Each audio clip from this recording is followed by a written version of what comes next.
प्रापयति श्रमापदतये कल्पावसाने च यः तं देवं पितरं पतिं गुरुतं वन्दे रमावल्लभम्। नमः श्रीमन्मध्वप्रदेशसदृशं नो जय जय परिहृतभवपाशः पातु मां पार्वतीशः।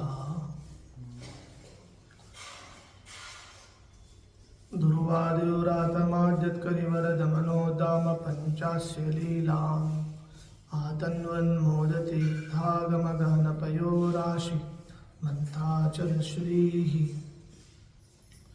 विख्यातः कण्ठपल्ली स्थलवरवसतिः श्रीरघुत्तंसनामा दद्यात् वागर्थबोधं मम परमगुरुः ग्रन्थमेनं विधातुम्। ॐ जन्माद्यस्य यतोऽन्वयात् इतरतश्चार्थेष्वभिज्ञस्वराट् तेने ब्रह्महृदाय आदिकवये मुह्यन्ति यं सूरयः। तेजो वारिमृदां यथा विनिमयो यत्र त्रिसर्गो मृषः धाम्ना स्वेन सदा निरस्तकुहकं सत्यं परं धीमहि। निगमकल्पतरोर्गलितं फलं शुकमुखात् अमृतद्रवसंयुतं पिबत भागवतं रसमालयं मुहुरहो रसिकाः भुवि भावुकाः।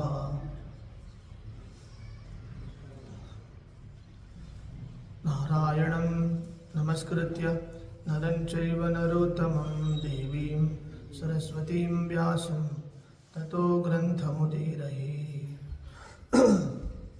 नारायणं सुरगुरुं जगदेकनाथं भक्तप्रियं सकललोकनमस्कृतं च त्रैगुण्यवर्जितम् अजं विभुम् आद्यम् ईशं वन्दे भवघ्नम् अमरासुरसिद्धवन्द्यम्। हरि ओम्।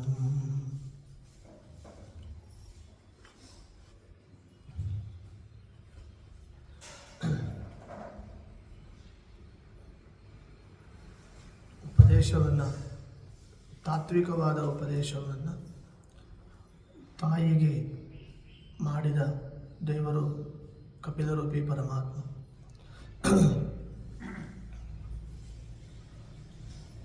ಆ ಉಪದೇಶ ದೇವರೇನು ಮಾಡಿದ್ದಾನೆ, ಆ ಕಪಿಲೋಪದೇಶ ಅದು ಸಾಂಖ್ಯ ಯೋಗ ಅಂತ ಪ್ರಸಿದ್ಧವಾಗಿದೆ. ಅಮ್ಮನಿಗಾಗಿ ದೇವರು ಉಪದೇಶ ಮಾಡಿದ್ದರಿಂದ ಅದು ಸಿದ್ಧಪುರ ಇಂದು ಮಾತೃಗಯ ಅಂತ ಪ್ರಖ್ಯಾತವಾಗಿದೆ. ತಾಯಿ ದೇವಹೂತಿ ಕಪಿಲ ದೇವರನ್ನು ಸ್ತೋತ್ರ ಮಾಡ್ತಾಳೆ. ತಂತ್ವಾಮಹಂ ಬ್ರಹ್ಮಪರಂ ಪುಮಾಂಸಂ ಪ್ರತ್ಯಕ್ಸ್ರೋತಸ್ಯಾತ್ಮನಿ ಸಂವಿಭಾವ್ಯಂ ಸ್ವತೇಜಸಾ ಧ್ವಸ್ತಗುಣಪ್ರವಾಹಂ ವಂದೇ ವಿಷ್ಣುಂ ಕಪಿಲಂ ವೇದಗರ್ಭಂ. ಕಪಿಲ ಅಂದರೆ ನಿನ್ನೆ ಹೇಳಿದ ಹಾಗೆ ಒಬ್ಬ ಸಾಮಾನ್ಯ ಋಷಿ ಅಂತ ನಾವು ಭಾವಿಸಬಾರದು. ಬ್ರಹ್ಮ ಪರಂ ಪುಮಾಂಸಂ, ಅವನು ಪರಾತ್ಪರ ವಸ್ತು, ಪರಬ್ರಹ್ಮ. ನಾರಾಯಣನೇ ಕಪಿಲನಾಗಿ ಬಂದಿದ್ದಾನೆ ಅಂತ ನಾವು ತಿಳಿದುಕೊಂಡಾಗ ಮಾತ್ರ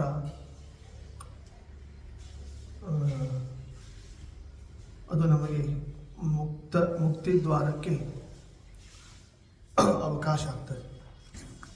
ಆದರೆ ಅನ್ಯಥಾ ಭಾವಿಸಿ ಬಿಟ್ಟರೆ ನರಕಾದ್ಯನರ್ಥವಾಗ್ತದೆ ಅಂತ ತಿಳಿಸಿ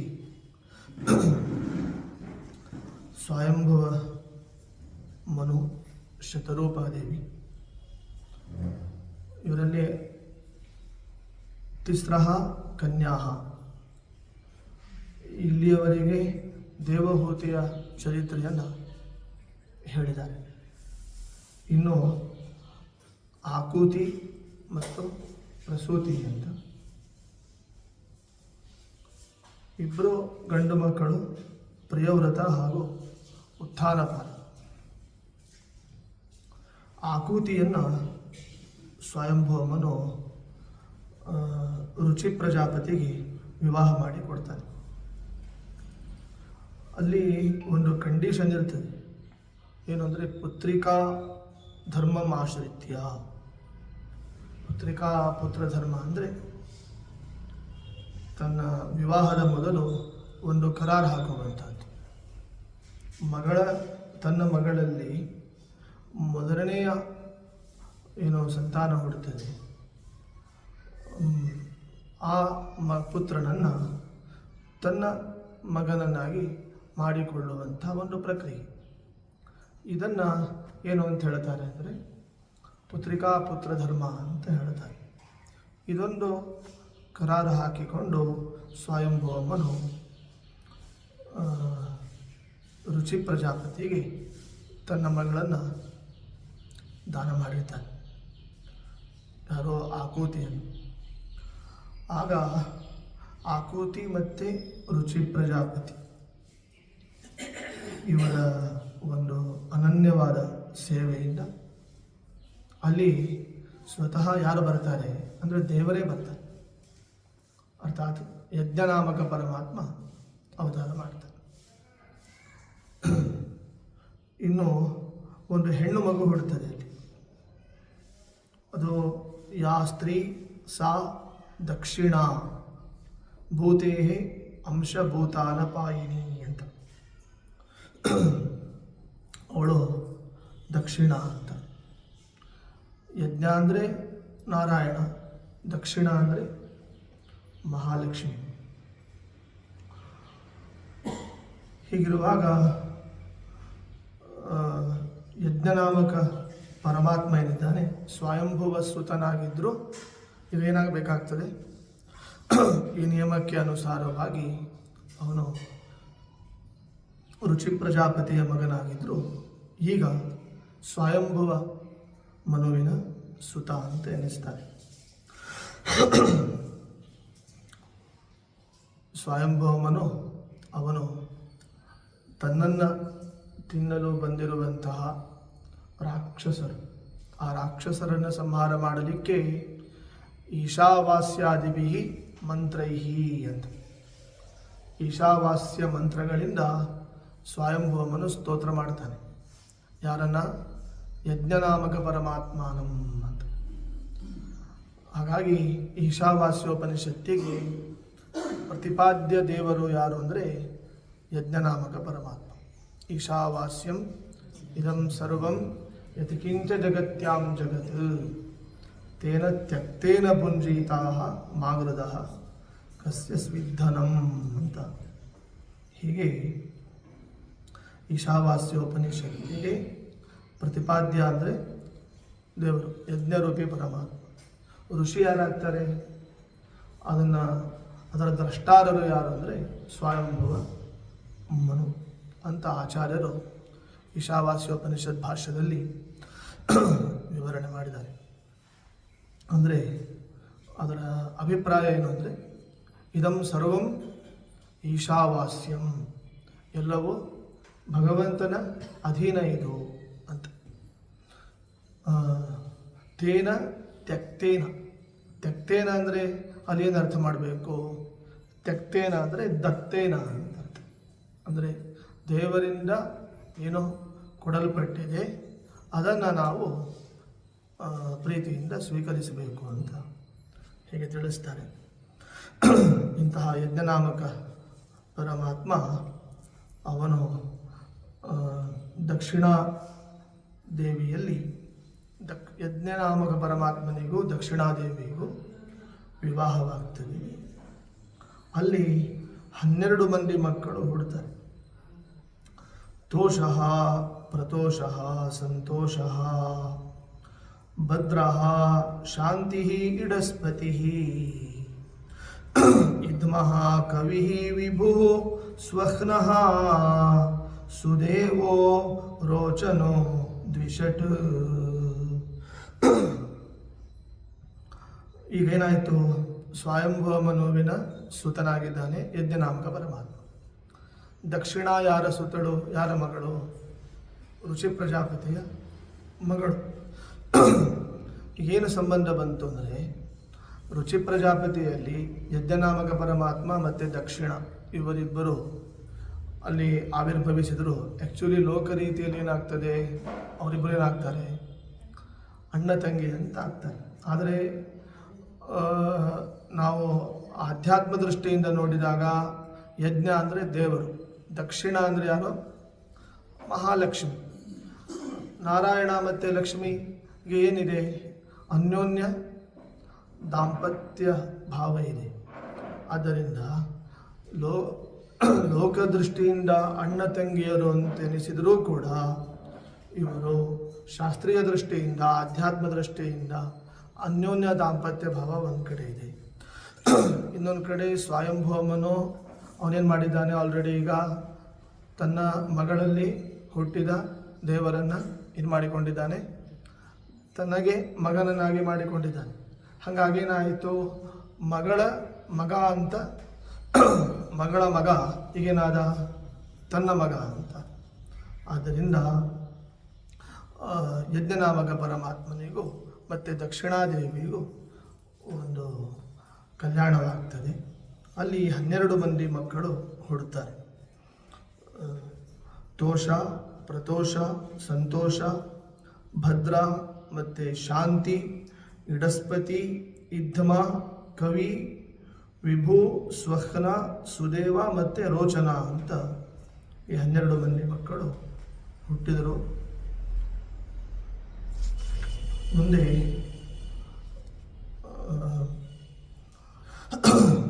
ಯಾಃ ಕರ್ದಮಸುತಾ ಪ್ರೋಕ್ತಾ ನವಬ್ರಹ್ಮರ್ಷಿ ಪತ್ನಯಃ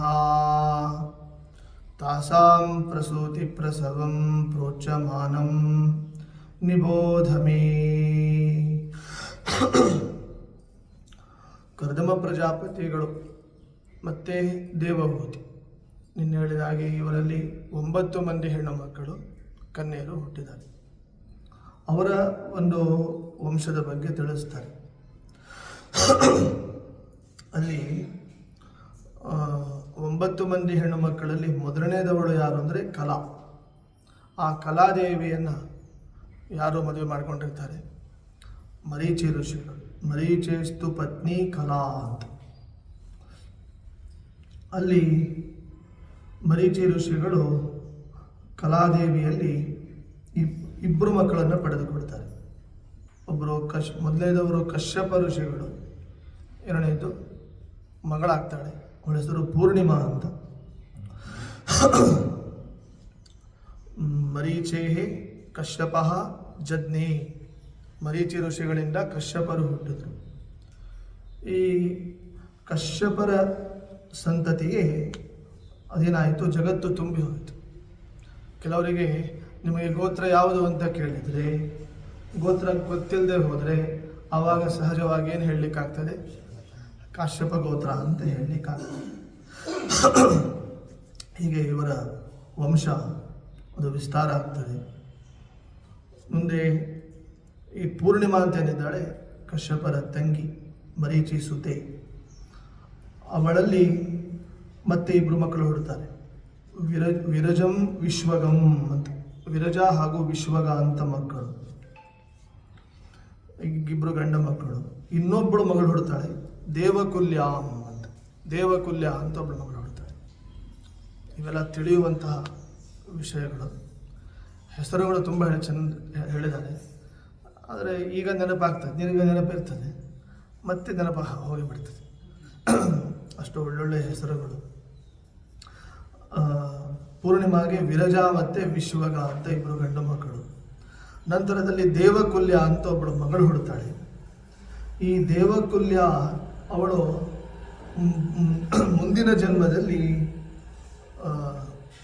ಏನು ಚತುರ್ಮುಖ ಬ್ರಹ್ಮದೇವರು ವಿಷ್ಣುವಿನ ಚರಣವನ್ನು ಅವರು ಅದನ್ನು ವಿಷ್ಣು ಪಾದವನ್ನು ಉದ್ವರ್ಚನೆ ಮಾಡಿದಾಗ, ವಿಷ್ಣು ಪಾದಗಳನ್ನು ತೊಳೆದಾಗ ಆ ದೇವಕುಲ್ಯಾನೇ ದೇವನದಿಯಾಗಿ ಗಂಗೆಯಾಗಿ ಅವಳು ಬರ್ತಾಳೆ ಅಂತ. ಇದು ಮರೀಚಿ ಋಷಿಗಳ ಒಂದು ಪತ್ನಿ ಕಲಾ, ಮರೀಚಿ ಮತ್ತು ಕಲಾ ಇವರ ಪರಂಪರೆಯನ್ನು ಹೇಳಿದೆ. ಇನ್ನು ಕರ್ದವ ಪ್ರಜಾಪತಿಯ ಎರಡನೆಯ ಸುಪುತ್ರಿ ಯಾರು ಅಂದರೆ ಅನಸೂಯ ಅಂತೇಳಿ. ಅನಸೂಯ ಅವಳು ಅತ್ರಿ ಋಷಿಗಳ ಪತ್ನಿ. ಅತ್ರೇಃ ಪತ್ನಿ ಅನಸೂಯ ತ್ರೀನ್ ಜಜ್ಞೆ ಸುಯಶಸಃ ಸುತಾನ್. ಅತ್ರಿ ಋಷಿಗಳು ಮತ್ತು ಅನಸೂಯ ಈ ದಂಪತಿಗಳಲ್ಲಿ ಸ್ವತಃ ಭಗವಂತನೇ ಬರ್ತಾನೆ, ತ್ರಿಮೂರ್ತಿಗಳು ಬರ್ತಾರೆ. ದತ್ತಂ ದುರ್ವಾಸಸಂ ಸೋಮಂ ಆತ್ಮೇಶ ಬ್ರಹ್ಮ ಸಂಭವಾನ್. ಅಲ್ಲಿ ಮೂರು ಮೂರ್ತಿಗಳಲ್ಲಿ, ಮೂರು ಅಧಿಷ್ಠಾನಗಳಲ್ಲಿ ಭಗವಂತನನ್ನು ಆರಾಧನೆ ಮಾಡಿರ್ತಾರೆ ಅತ್ರಿ ಋಷಿಗಳು. ಒಂದು ಬ್ರಹ್ಮ, ವಿಷ್ಣು, ಮಹೇಶ್ವರ, ಆತ್ಮೇಶ ಬ್ರಹ್ಮ ಸಂಭವ ಅಂತ. ದೇವರು ಸ್ವತಃ ತಾನೇ ಬರ್ತಾನೆ. ಏನಾಗಿ ಬರ್ತಾನೆ? ದತ್ತನಾಗಿ ಬರ್ತಾನೆ, ದತ್ತನಾಮಕನಾಗಿ ಬರ್ತಾನೆ. ಇನ್ನು ಬ್ರಹ್ಮದೇವರು ಅವರು ಸ್ವತಃ ಅವರಿಗೆ ಅವತಾರ ಇಲ್ಲ, ಅನವತಾರಂ ಅನಾದಿ ದಿಕ್ಷುಹು ಅಂತ ಹೇಳಿದ ಹಾಗೆ ಅವರಿಗೆ ಅವತಾರ ಇಲ್ಲ. ಚತುರ್ಮುಖ ಬ್ರಹ್ಮದೇವರು ಅವರು ಸೋಮನಲ್ಲಿ ಆವೇಶ ಇಟ್ಟುಕೊಂಡು ಅವರು ಬರ್ತಾರೆ, ಸೋಮನು ಅಂತ. ಇನ್ನು ಶಿವ ರುದ್ರದೇವರು ದುರ್ವಾಸರಾಗಿ ಬರ್ತಾರೆ. ಹೀಗೆ ತ್ರಿಮೂರ್ತಿಗಳು ದತ್ತಂ ದುರ್ವಾಸಸಂ ಸೋಮಂ ಆತ್ಮೇಶ ಬ್ರಹ್ಮ ಸಂಭವಾನ್ ಅಂತ ಹೀಗೆ ಹೇಳ್ತಾರೆ.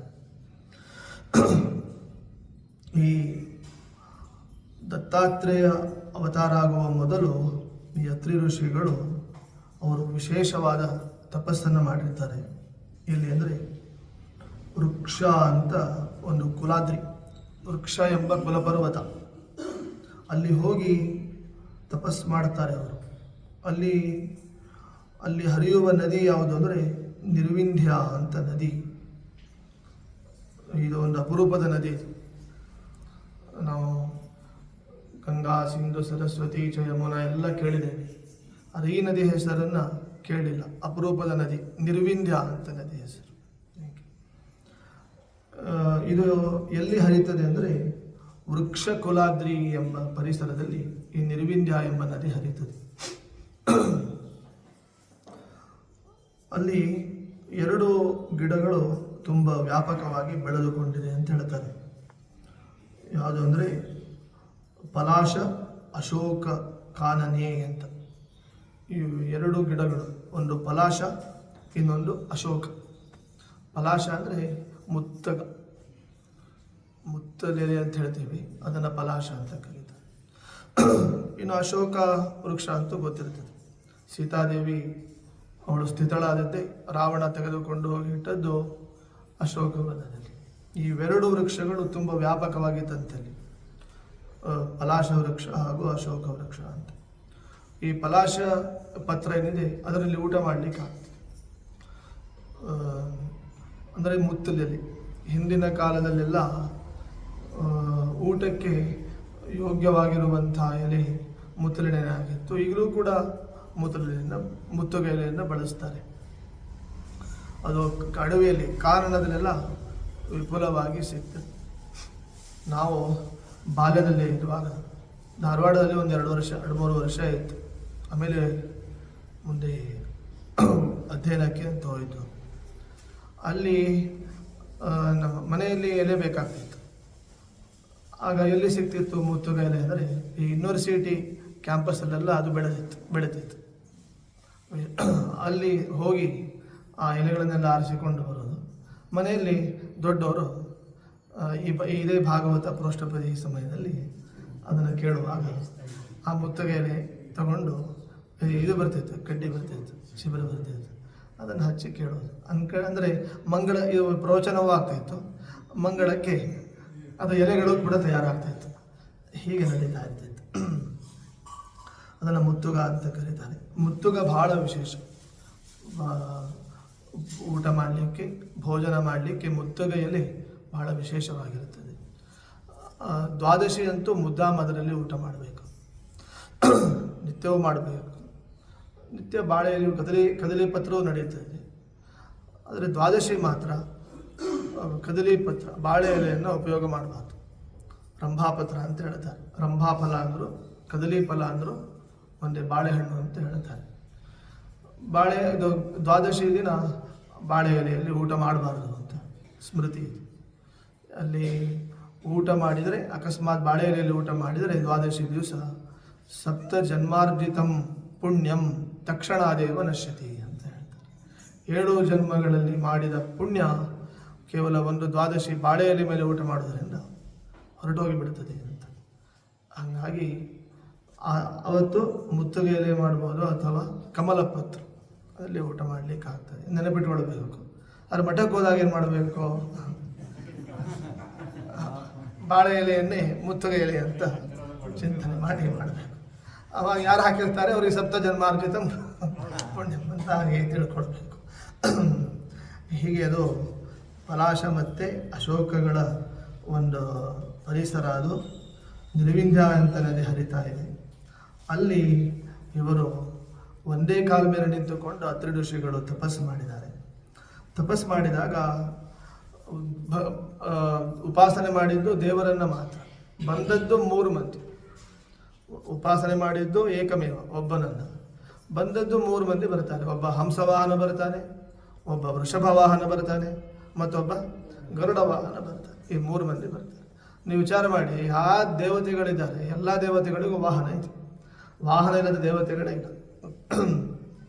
ವಿಷ್ಣುವಿಗಂತೂ ತುಂಬ ವಾಹನಗಳು. ತಿರುಪತಿಯಲ್ಲಿ ಈಗ ನಾಡಿದ್ದು ನವರಾತ್ರಿಯ ಸಮಯದಲ್ಲಿ ದಿನ ವಿಧ ವಾಹನಗಳು ದೇವರಿಗೆ ಬರುತ್ತದೆ. ಗರುಡ ವಾಹನ ಅಂತೂ ಬಹಳ ವಿಶೇಷ. ಪಂಚಮಿ, ಗರುಡ ಪಂಚಮಿ ಎಂದು ಗರುಡ ವಾಹನ ವಿಶೇಷವಾಗಿ ಬರುತ್ತದೆ. ಮತ್ತು ಎಲ್ಲದಕ್ಕಿಂತಲೂ ದೇವರಿಗೆ ಪ್ರಿಯವಾದ ವಾಹನ ಅಂದರೆ ಗರುಡ. ಅದರ ಮೊದಲು ವಾಯು, ಬರದೋ ವಾಯುವಾಹನ ಅಂತ ದೇವರು ವಾಯುವಿನ ಮೇಲೆ ಕುಳಿತುಕೊಂಡು ಬರ್ತಾರೆ. ಹೀಗೆ ಈ 3 ಜನ ತ್ರಿಮೂರ್ತಿಗಳು, ಬ್ರಹ್ಮ ವಿಷ್ಣು ಮಹೇಶ್ವರರು ಬರ್ತಾರೆ ಅತ್ರಿ ಋಷಿಗಳ ಮುಂದೆ. ಇವರು ಕೇಳ್ತಾರೆ ಋಷಿಗಳು, ನಾನು ಉಪಾಸನೆ ಮಾಡಿದ್ದು ಒಬ್ಬರನ್ನ ಮಾತ್ರ, ನೀವು 3 ಜನ ಯಾಕೆ ಬಂದ್ರಿ ಅಂತ ಕೇಳಿದರೆ ದೇವರು ಹೇಳಿದ್ದು ಅಧಿಷ್ಠ, ನೀನು 3 ಅಧಿಷ್ಠಾನಗಳಲ್ಲಿ ಒಬ್ಬ ದೇವರನ್ನು ಉಪಾಸನೆ ಮಾಡಿದ್ದರಿಂದ ನಾವು 3 ಅಧಿಷ್ಠಾನಗಳು, ಹಾಗೆ ನಾವು ಪ್ರತ್ಯಕ್ಷರಾಗಿದ್ದೇವೆ ಅಂತ ಹೇಳಿದಾಗ ಅವರಿಗೆ ಸಂತೋಷವಾಗ್ತದೆ. ಅತ್ರಿ ಮತ್ತು ಅನಸೂಯ 3 ದೇವರು ಬರಬೇಕು. ದೇವರು ದತ್ತ, ತನ್ನನ್ನು ತಾನು ಕೊಡಬೇಕು ಅಂದರೆ ನಾವು ಅತ್ರಿಗಳಾಗಬೇಕು, ಅನಸೂಯ ಆಗಬೇಕು. ಅಂದರೆ ಅತ್ರಿ ಅಂದರೆ ಕಾಮ, ಕ್ರೋಧ, ಲೋಭ 3ರಿಂದ ವಿದೂರರಾಗಬೇಕು. ಅನಸೂಯ ಅಂದರೆ ಅಸೂಯ ರಹಿತರಾಗಬೇಕು. ಹೀಗಿದ್ದಾಗ ಮಾತ್ರ ದೇವರೇನು ಮಾಡ್ತಾರೆ? ದತ್ತ, ತನ್ನನ್ನೇ ತಾನು ಕೊಡ್ತಾನೆ ಅಂತ ಒಂದು ಸಂದೇಶ ಇಲ್ಲಿದೆ. ದತ್ತಾತ್ರೇಯ ಅಂದರೆ ಅದು ಜ್ಞಾನದ ದೇವರು, ಜ್ಞಾನಮೂರ್ತಿ, ಜ್ಞಾನಸ್ವರೂಪಿ ಅಂತ. ಜ್ಞಾನಸ್ಫೂರ್ತಿ ಸದಾ ತಸ್ಮೈ ಹರಯೇ ಗುರವೇ ನಮಃ ಅಂತ ಆಚಾರ್ಯರು ಭಗವಂತನನ್ನು ಜ್ಞಾನಸ್ವರೂಪ ಅಂತ ಹೇಳುತ್ತಾರೆ. ದತ್ತಾತ್ರೇಯನನ್ನು ಯಾರು ವಿಶೇಷವಾಗಿ ನಿತ್ಯ ಆರಾಧನೆ ಮಾಡುತ್ತಾರೆ ಅವರಿಗೆ ತತ್ವಜ್ಞಾನ ವೃದ್ಧಿ ಆಗ್ತದೆ ಅಂತ ಹೇಳ್ತಾರೆ. ಭಾಗವತ ದತ್ತಾತ್ರೇಯನ ಬಗ್ಗೆ ತುಂಬ ಸುಂದರವಾಗಿ ತಿಳಿಸಿದೆ. ಭಾಗವತ ತಿಳಿಸಿದ ದತ್ತಾತ್ರೇಯನ ರೂಪವೇ ತುಂಬ ಚೆಂದ ಇದೆ. ಆದರೆ ಈಗ ಕೆಲವರು ದತ್ತಾತ್ರೇಯನನ್ನೇನು ಆರಾಧನೆ ಮಾಡುತ್ತಾರೆ, ಅದು ಎಲ್ಲೋ ಒಂದು ಕಡೆ ಬಹುಶಃ ಬೇರೆ ಪುರಾಣದಲ್ಲಿ ಹೇಳಿರ್ಬೋದು. ಆದರೆ ಭಾಗವತದಲ್ಲಿ ಮಾತ್ರ ದತ್ತಾತ್ರೇಯ ರೂಪ ತುಂಬ ಚೆಂದ. ಇಲ್ಲಿ ಶ್ವಾನದ ಬಗ್ಗೆ ಎಲ್ಲ ಇಲ್ಲ, ನಾಯಿ ಬಗ್ಗೆ ಎಲ್ಲ ಉಲ್ಲೇಖ ಮಾಡಿಲ್ಲ. ಆದರೆ ಈಗ ನಾವು ದತ್ತಾತ್ರೇಯ ಭಾವಚಿತ್ರ ನೋಡುತ್ತೇವೆ, ಅಲ್ಲಿ 2-3 ನಾಯಿಗಳಿರ್ತದೆ. ಅದು ಎಲ್ಲಿಂದ ಬಂತು ಅಂದರೆ ಅದನ್ನು ಅಲ್ಲಗಳಿಲಿಕ್ಕಾಗೋದಿಲ್ಲ. ಬೇರೆ ಪುರಾಣಾಂತರಗಳಲ್ಲಿ ಅದೇ ಇರುತ್ತದೆ. ಆದರೆ ಯಾಕಂದರೆ ಶ್ವಾನವು ಕೂಡ ದೇವರಿಂದಲೇ ಸೃಷ್ಟಿ ಅದು. ನಾನು ನಿನ್ನೆ ಹೇಳಿದೆ, ಭಗವಂತನ ಸೃಷ್ಟಿಯಲ್ಲಿ ಶ್ವಾನವು ಕೂಡ ಬಂತು. ಮತ್ತು ಅದರಷ್ಟು ನಂಬಿಗಸ್ತ ಪ್ರಾಣಿ ಮತ್ತೊಂದು ಇರುವುದಿಲ್ಲ. ಅಷ್ಟು ನಂಬಿಕೆ ಯುಧಿಷ್ಠಿರನ ಜೊತೆಗೆ ಹೊರಡಿದ್ದಂಥದ್ದು. ಅದು ಮಹಾಭಾರತ ಆರಂಭವಾಗೋದು ಈ ಒಂದು ಶ್ವಾನದಿಂದಲೇ ಸಾರಮೇಯದಿಂದಲೇ ಆರಂಭ ಆಗ್ತದೆ. ಅದರ ಹೆಸರು ಹೇಳ್ತಾರೆ ಮಹಾಭಾರತದಲ್ಲಿ. ಆ ನಾಯಿ ಹೆಸರೇನು ಅಂದರೆ ಸರಮ ಅಂತ ಹೆಸರು. ಆದಿಯಲ್ಲಿಯೂ ಅದು ಬಂದಿರ್ತದೆ. ಕೊನೆಗೆ ಹೋಗುವಾಗ ಮಹಾಪ್ರಸ್ಥಾನವನ್ನು ಕೈಗೊಳ್ಳುವಾಗ ಧರ್ಮರಾಜ ಅಲ್ಲಿಯೂ ಕೂಡ ಸಾರಮೇಯ ಬಂದಿದೆ. ಹಾಗಾಗಿ ಆದರೆ ಅದಕ್ಕೆಲ್ಲಿ ಸ್ಥಾನ ಕೊಡಬೇಕೋ ಅಲ್ಲಿಯೇ ಸ್ಥಾನ ಕೊಡಬೇಕು. ಇದನ್ನು ಅರ್ಥ ಮಾಡಿಕೊಂಡಿರಬೇಕು. ಆದರೆ ನಂಬಿಕೆಗೆ ಮಾತ್ರ ಒಂದು ವಿಶಿಷ್ಟವಾದ ಪ್ರಾಣಿ ಇದು, ಶ್ವಾನ ಇದು. ಅದು ಎಲ್ಲಿ ತನಕ ನಂಬಿಕೆ ಅಂದರೆ ಅದರ ಮೇಲೆ ಒಂದು ಬ್ಯಾಂಕಿನ ಒಂದು ಲಾಂಛನವೇ ಆಗಿಬಿಟ್ಟಿತ್ತು. ಇತ್ತು, ಈಗ ಇಲ್ಲ. ಅಷ್ಟಿತ್ತು. ಅಂದರೆ ಅಷ್ಟು ನಂಬಿಕೆಗೆ ಹೆಸರಾದದ್ದು ಪ್ರಾಣಿ ಅಂತ ಹೇಗೆ ಇತ್ತು. ಅದರಿಂದ ಏಕೆಂದರೆ ಎಷ್ಟು ಅನೇಕ ಪ್ರಸಂಗಗಳಲ್ಲಿ ಮನುಷ್ಯರಿಗೂ ನಿಲುಕದಂತಹ ಒಂದು ಬುದ್ಧಿ ಅದಕ್ಕೆ ಬಂದು ತನ್ನವರನ್ನು ಕಾಪಾಡಿಕೊಂಡಿರ್ತದೆ. ಅಷ್ಟೋ ಒಂದು ನಂಬಿಕೆ ಆ ಪ್ರಾಣಿಗೆ ಇರ್ತದೆ. ಬೇರೆ ಕಡೆ ಇರ್ಬೋದು, ಬೇರೆ ಪುರಾಣಗಳಲ್ಲಿ ಇರ್ಬೋದು, ಸಾಧ್ಯತೆ ಇದೆ. ಆದರೆ ಭಾಗವತದಲ್ಲಿ ಮಾತ್ರ ದತ್ತಾತ್ರೇಯನ ರೂಪವನ್ನು ತುಂಬ ಸುಂದರವಾಗಿ ಹೇಳಿದ್ದಾರೆ. ಹೀಗೆ ದತ್ತ ಮತ್ತು ದುರ್ವಾಸ ಹಾಗೂ ಸೋಮ ಅಂತ ಈ 3 ರೂಪಗಳ ಸಮಾವೇಶ ಅದು ಅಂತ ಹೇಳ್ತಾರೆ. ಇನ್ನು ಕರ್ದಮರ ಸುತೆ ಇನ್ನೊಬ್ಬಳು ಶ್ರದ್ಧಾದೇವಿ ಅಂತೇಳಿ. ಇವರೆಲ್ಲ 9 ಜನ ಆಗಬೇಕಲ್ಲ. ಇನ್ನೊಬ್ಬಳು ಕರ್ದಮರ ಸುತೆ ಶ್ರದ್ಧಾ. ಶ್ರದ್ಧಾ ಮತ್ತು ಅಂಗಿರಸರು ಇವರು ದಂಪತಿಗಳು. ಈ ದಂಪತಿಗಳಲ್ಲಿ 4 ಜನ ಹೆಣ್ಣು ಮಕ್ಕಳು ಹುಟ್ಟಿ ಬರ್ತಾರೆ. ಯಾರು ಅಂದರೆ ಸೀನಿವಾಲಿ, ಕುಹುರಾಕ, ಚತುರ್ಥಿ, ಅನುಮತಿಸ್ತಥಾ. ಒಟ್ಟು 4 ಜನ. ಸೀನಿವಾಲಿ, ಕುಹು, ರಾಕ ಮತ್ತು ಅನುಮತಿ ಅಂತ ಈ 4 ಹೆಣ್ಣು ಮಕ್ಕಳು ಹುಟ್ಟಿ ಬಂದರು. ಮತ್ತು ಮುಂದೆ ಉಚತ್ಯ ಭಗವಾನ್ ಸಾಕ್ಷಾತ್ ಬ್ರಹ್ಮಿಷ್ಠ ಬೃಹಸ್ಪತಿ. ಮುಂದೆ ಇವಳಲ್ಲಿ ಸ್ವಾರೋಚಿಷಂ ಅನ್ನುವಂಥರದಲ್ಲಿ ಉಚತ್ಯರು ಅಂತ ಮೊದಲನೇ ಮಗ. ಎರಡನೇದ್ದು ಅವರ ತಮ್ಮ ಬೃಹಸ್ಪತ್ಯಾಚಾರ್ಯರು. ಇವರಿಬ್ಬರು ಅಣ್ಣ ಉಚತ್ಯ. ಆದರೆ ಕೆಲವು ಕಡೆ ಇವರನ್ನು ಉತಥ್ಯ ಅಂತ ಕರೀತಾರೆ. ತಪ್ಪದು, ಉತಥ್ಯ ಅಂತನ್ಬಾರ್ದು. ಏನು ಹೇಳಬೇಕು, ಉಪನಿಷತ್ತಿನಲ್ಲಿ ಉಚತ್ಯ ಅಂತ ಕರೆದಿದ್ದಾರೆ. ಇನ್ನು ಉಚತ್ಯನ ತಮ್ಮನೇ ಯಾರು ಅಂದರೆ ಬೃಹಸ್ಪತ್ಯಾಚಾರ್ಯರು. ಅಲ್ಲಿಯೂ ಒಂದು ಕಥೆ ಇರ್ತದೆ. ಉಪನಿಷತ್ತಿನ ಕಥೆ ಹೇಳುವಾಗ ಆ ಉಚತ್ಯರ ಪತ್ನಿ ಮಕ್ಕಳಾಗಿರುವುದಿಲ್ಲ, ಸಂತಾನ ಆಗಿರುವುದಿಲ್ಲ. ಆವಾಗ ಸಂತಾನ ಆಗಬೇಕು ಅಂಥೇಳಿ ಬೃಹಸ್ಪತ್ಯಾಚಾರ್ಯರನ್ನು ತಮ್ಮನನ್ನು ಅಲ್ಲಿ ಬೇಡ್ಕೊಳ್ತಾರೆ. ತಮ್ಮ ಬೃಹಸ್ಪತ್ಯಾಚಾರ್ಯರು ತನ್ನ ಅಣ್ಣನ ಪತ್ನಿಯಲ್ಲಿ ಅನುಮತಿಯನ್ನು ಪಡೆದು ಮಕ್ಕಳನ್ನು ಪಡೀತಾರೆ ಅಂತ ಅಲ್ಲಿ ಹೇಳ್ತಾರೆ. ಅದಕ್ಕೆ ಅದನ್ನು ಹೀಗೆ ಇದ್ದಾಗ ಅದನ್ನು ದೇವರ ಅಂತ ಕರೀತಾರೆ. ದೇವರ ಅಂತ ಬಂದಿದ್ದು ಈ ಹಿನ್ನೆಲೆಯಲ್ಲಿ. ಇನ್ನು ಉಚತ್ಯರು ಜೊತೆಗೆ ಅವರ ತಮ್ಮ ಬೃಹಸ್ಪತ್ಯಾಚಾರ್ಯರು ಅಂತ ಮಕ್ಕಳು ಹುಟ್ಟಿದರು. ಆಮೇಲೆ ಅಲ್ಲಿ ಪುಲಸ್ತ್ಯ ಅಜನಯತ್ ಪತ್ನ್ಯಾಂ ಅಗಸ್ತ್ಯಂಚ ವಿರ್ಭುವಿ ಸಹ ಅನ್ಯಜನ್ಮನಿ ದಹ್ರಾಗ್ನಿ ವಿಶ್ರವಾಶ್ಚ ಮಹಾತಪಾಃ. ಪುಲಸ್ತ್ಯ ಋಷಿಗಳಿಗೆ ಅವರ ಪತ್ನಿಯಾಗಿರುವಂತಹ ಹವಿರ್ಭೂ ಅಂತ. ಇನ್ನು ಹವಿರ್ಭೂ ಅಂತ ಇದು ಇಲ್ಲಿಗೆ ಮುಗಿಯಿತು, ಶ್ರದ್ಧಾಳದ ಮುಗಿಯಿತು. ಇನ್ನೊಬ್ಬಳು ಯಾರೋ ಕರ್ದಮ ಪ್ರಜಾಪತಿಯ ಮಗಳು ಹವಿರ್ಭೂ. ಹವಿರ್ಭೂವನ್ನು ಪುಲಸ್ತ್ಯರಿಗೆ ಕೊಡ್ತಾರೆ. ಅಲ್ಲಿ ಹವಿರ್ಭೂಪತ್ಯ ಪುಲಸ್ತ್ಯ ದಂಪತಿಗಳಿಗೆ ಪ್ರಸಿದ್ಧ ಮಕ್ಕಳು ಹುಡ್ತಾರೆ. ಅವ್ರು ಯಾರು ಅಂದರೆ ಅವರು ಮಹಾತಪಾಹ ಅಗಸ್ತ್ಯ ಋಷಿಗಳು ಹುಡ್ತಾರೆ. ಅಗಸ್ತ್ಯರ ತಮ್ಮನಾಗಿ ಒಬ್ಬ ಮಗ ಹುಡ್ತಾನೆ. ಅವರು ವಿಶ್ವಾವಸು ಅಂತ ವಿಶ್ರವ ಅಂತ ಮಗ ಹುಡ್ತಾರೆ. ಮುಂದೆ ಅಗಸ್ತ್ಯರೇನಾಗ್ತಾರೆ, ಜಠರಾಗ್ನಿ ಸ್ವರೂಪರಾಗಿ ಅವರು ಮುಂದೆ ಪ್ರಕಾಶಿಸ್ತಾರೆ. ಈ ವಿಶ್ರವಸ್ ಅಂತ ಇದ್ದಾರಲ್ಲ, ಅಂದರೆ ಅಗಸ್ತ್ಯರ ತಮ್ಮ ವಿಶ್ರವಸ್ ಅಂತೇಳಿ, ಇವರ ಪತ್ನಿ ಅಂದರೆ ಇಡವಿಡ ಅಂತ ಪತ್ನಿ. ಹೆಸರು ಚಂದ ಇದೆ ನೋಡಿ, ಇಡವಿಡ ಅಂತೇಳಿ. ಯಾರ ಇಡಬಹುದು ಇಡವಿಡ ಅಂತೇಳಿ. ಹೌದು, ವಿಶ್ವವಸ್ತರ ಹೆಂಡತಿಯವಳು ಮತ್ತು ಯಬಡ ಅಂತ ಬೇಡ, ಮತ್ತೆ ವಿಶ್ವವಸ್ತರ ಪತ್ನಿ ಇಡವಿಡ ಅಂಥೇಳಿ. ಈ ಇಡವಿಡಾಳಲ್ಲಿ ವಿಶ್ರವಸರಿಗೂ ಇಡವಿಡ ಈ ದಂಪತಿಗಳಿಗೆ ಸಾಕ್ಷಾತ್ ಧನಾಧಿಪತಿ ಫೈನಾನ್ಸರ್ ಒಬ್ಬ ಹುಟ್ಟಿ ಬರ್ತಾನೆ. ಅವನೇ ಕುಬೇರ ಅಂತ ಹುಟ್ಟಿ ಬರ್ತಾನೆ. ಇನ್ನೊಬ್ಬಳ ಹೆಂಡತಿ ಇರ್ತಾಳೆ ಇವರಿಗೆ, ಅವಳ ಹೆಸರು ಕೇಶಿನಿ ಅಂತ ಹೆಸರು. ಆ ಕೇಶಿನಿಯಲ್ಲಿ ಇದೇ ವಿಶ್ರವಸರಿಗೆ ಇಬ್ಬರು ಲೋಕಕಂಟಕರಾದಂಥ ಇಬ್ಬರು ಮಕ್ಕಳು ಹುಟ್ಟಿ ಬರ್ತಾರೆ. ಅವರೇ ರಾವಣ ಮತ್ತು ಕುಂಭಕರ್ಣ ಅಂತ ಹೀಗೆ ಮಕ್ಕಳು ಹುಡ್ತಾರೆ. ಇನ್ನೊಬ್ಬ ಮಗ ಹುಡ್ತಾನೆ. ಇವರಿಬ್ಬರು ಭಯೋತ್ಪಾದಕರು. ಇನ್ನೊಬ್ಬ ಸಾತ್ವಿಕ, ಅವನು ವಿಭೀಷಣ ಅಂತ. ಹೀಗೆ ಅದಕ್ಕೆ ಆಚಾರ್ಯರು ಈ ರಾವಣನನ್ನು ಏನು ಅಂತ ಹೇಳಿದ್ದಾರೆ ಅಂದರೆ ವಿಶ್ರವಸೋವಮೇಹಂ ಅಂತ ಹೇಳ್ತಾರೆ.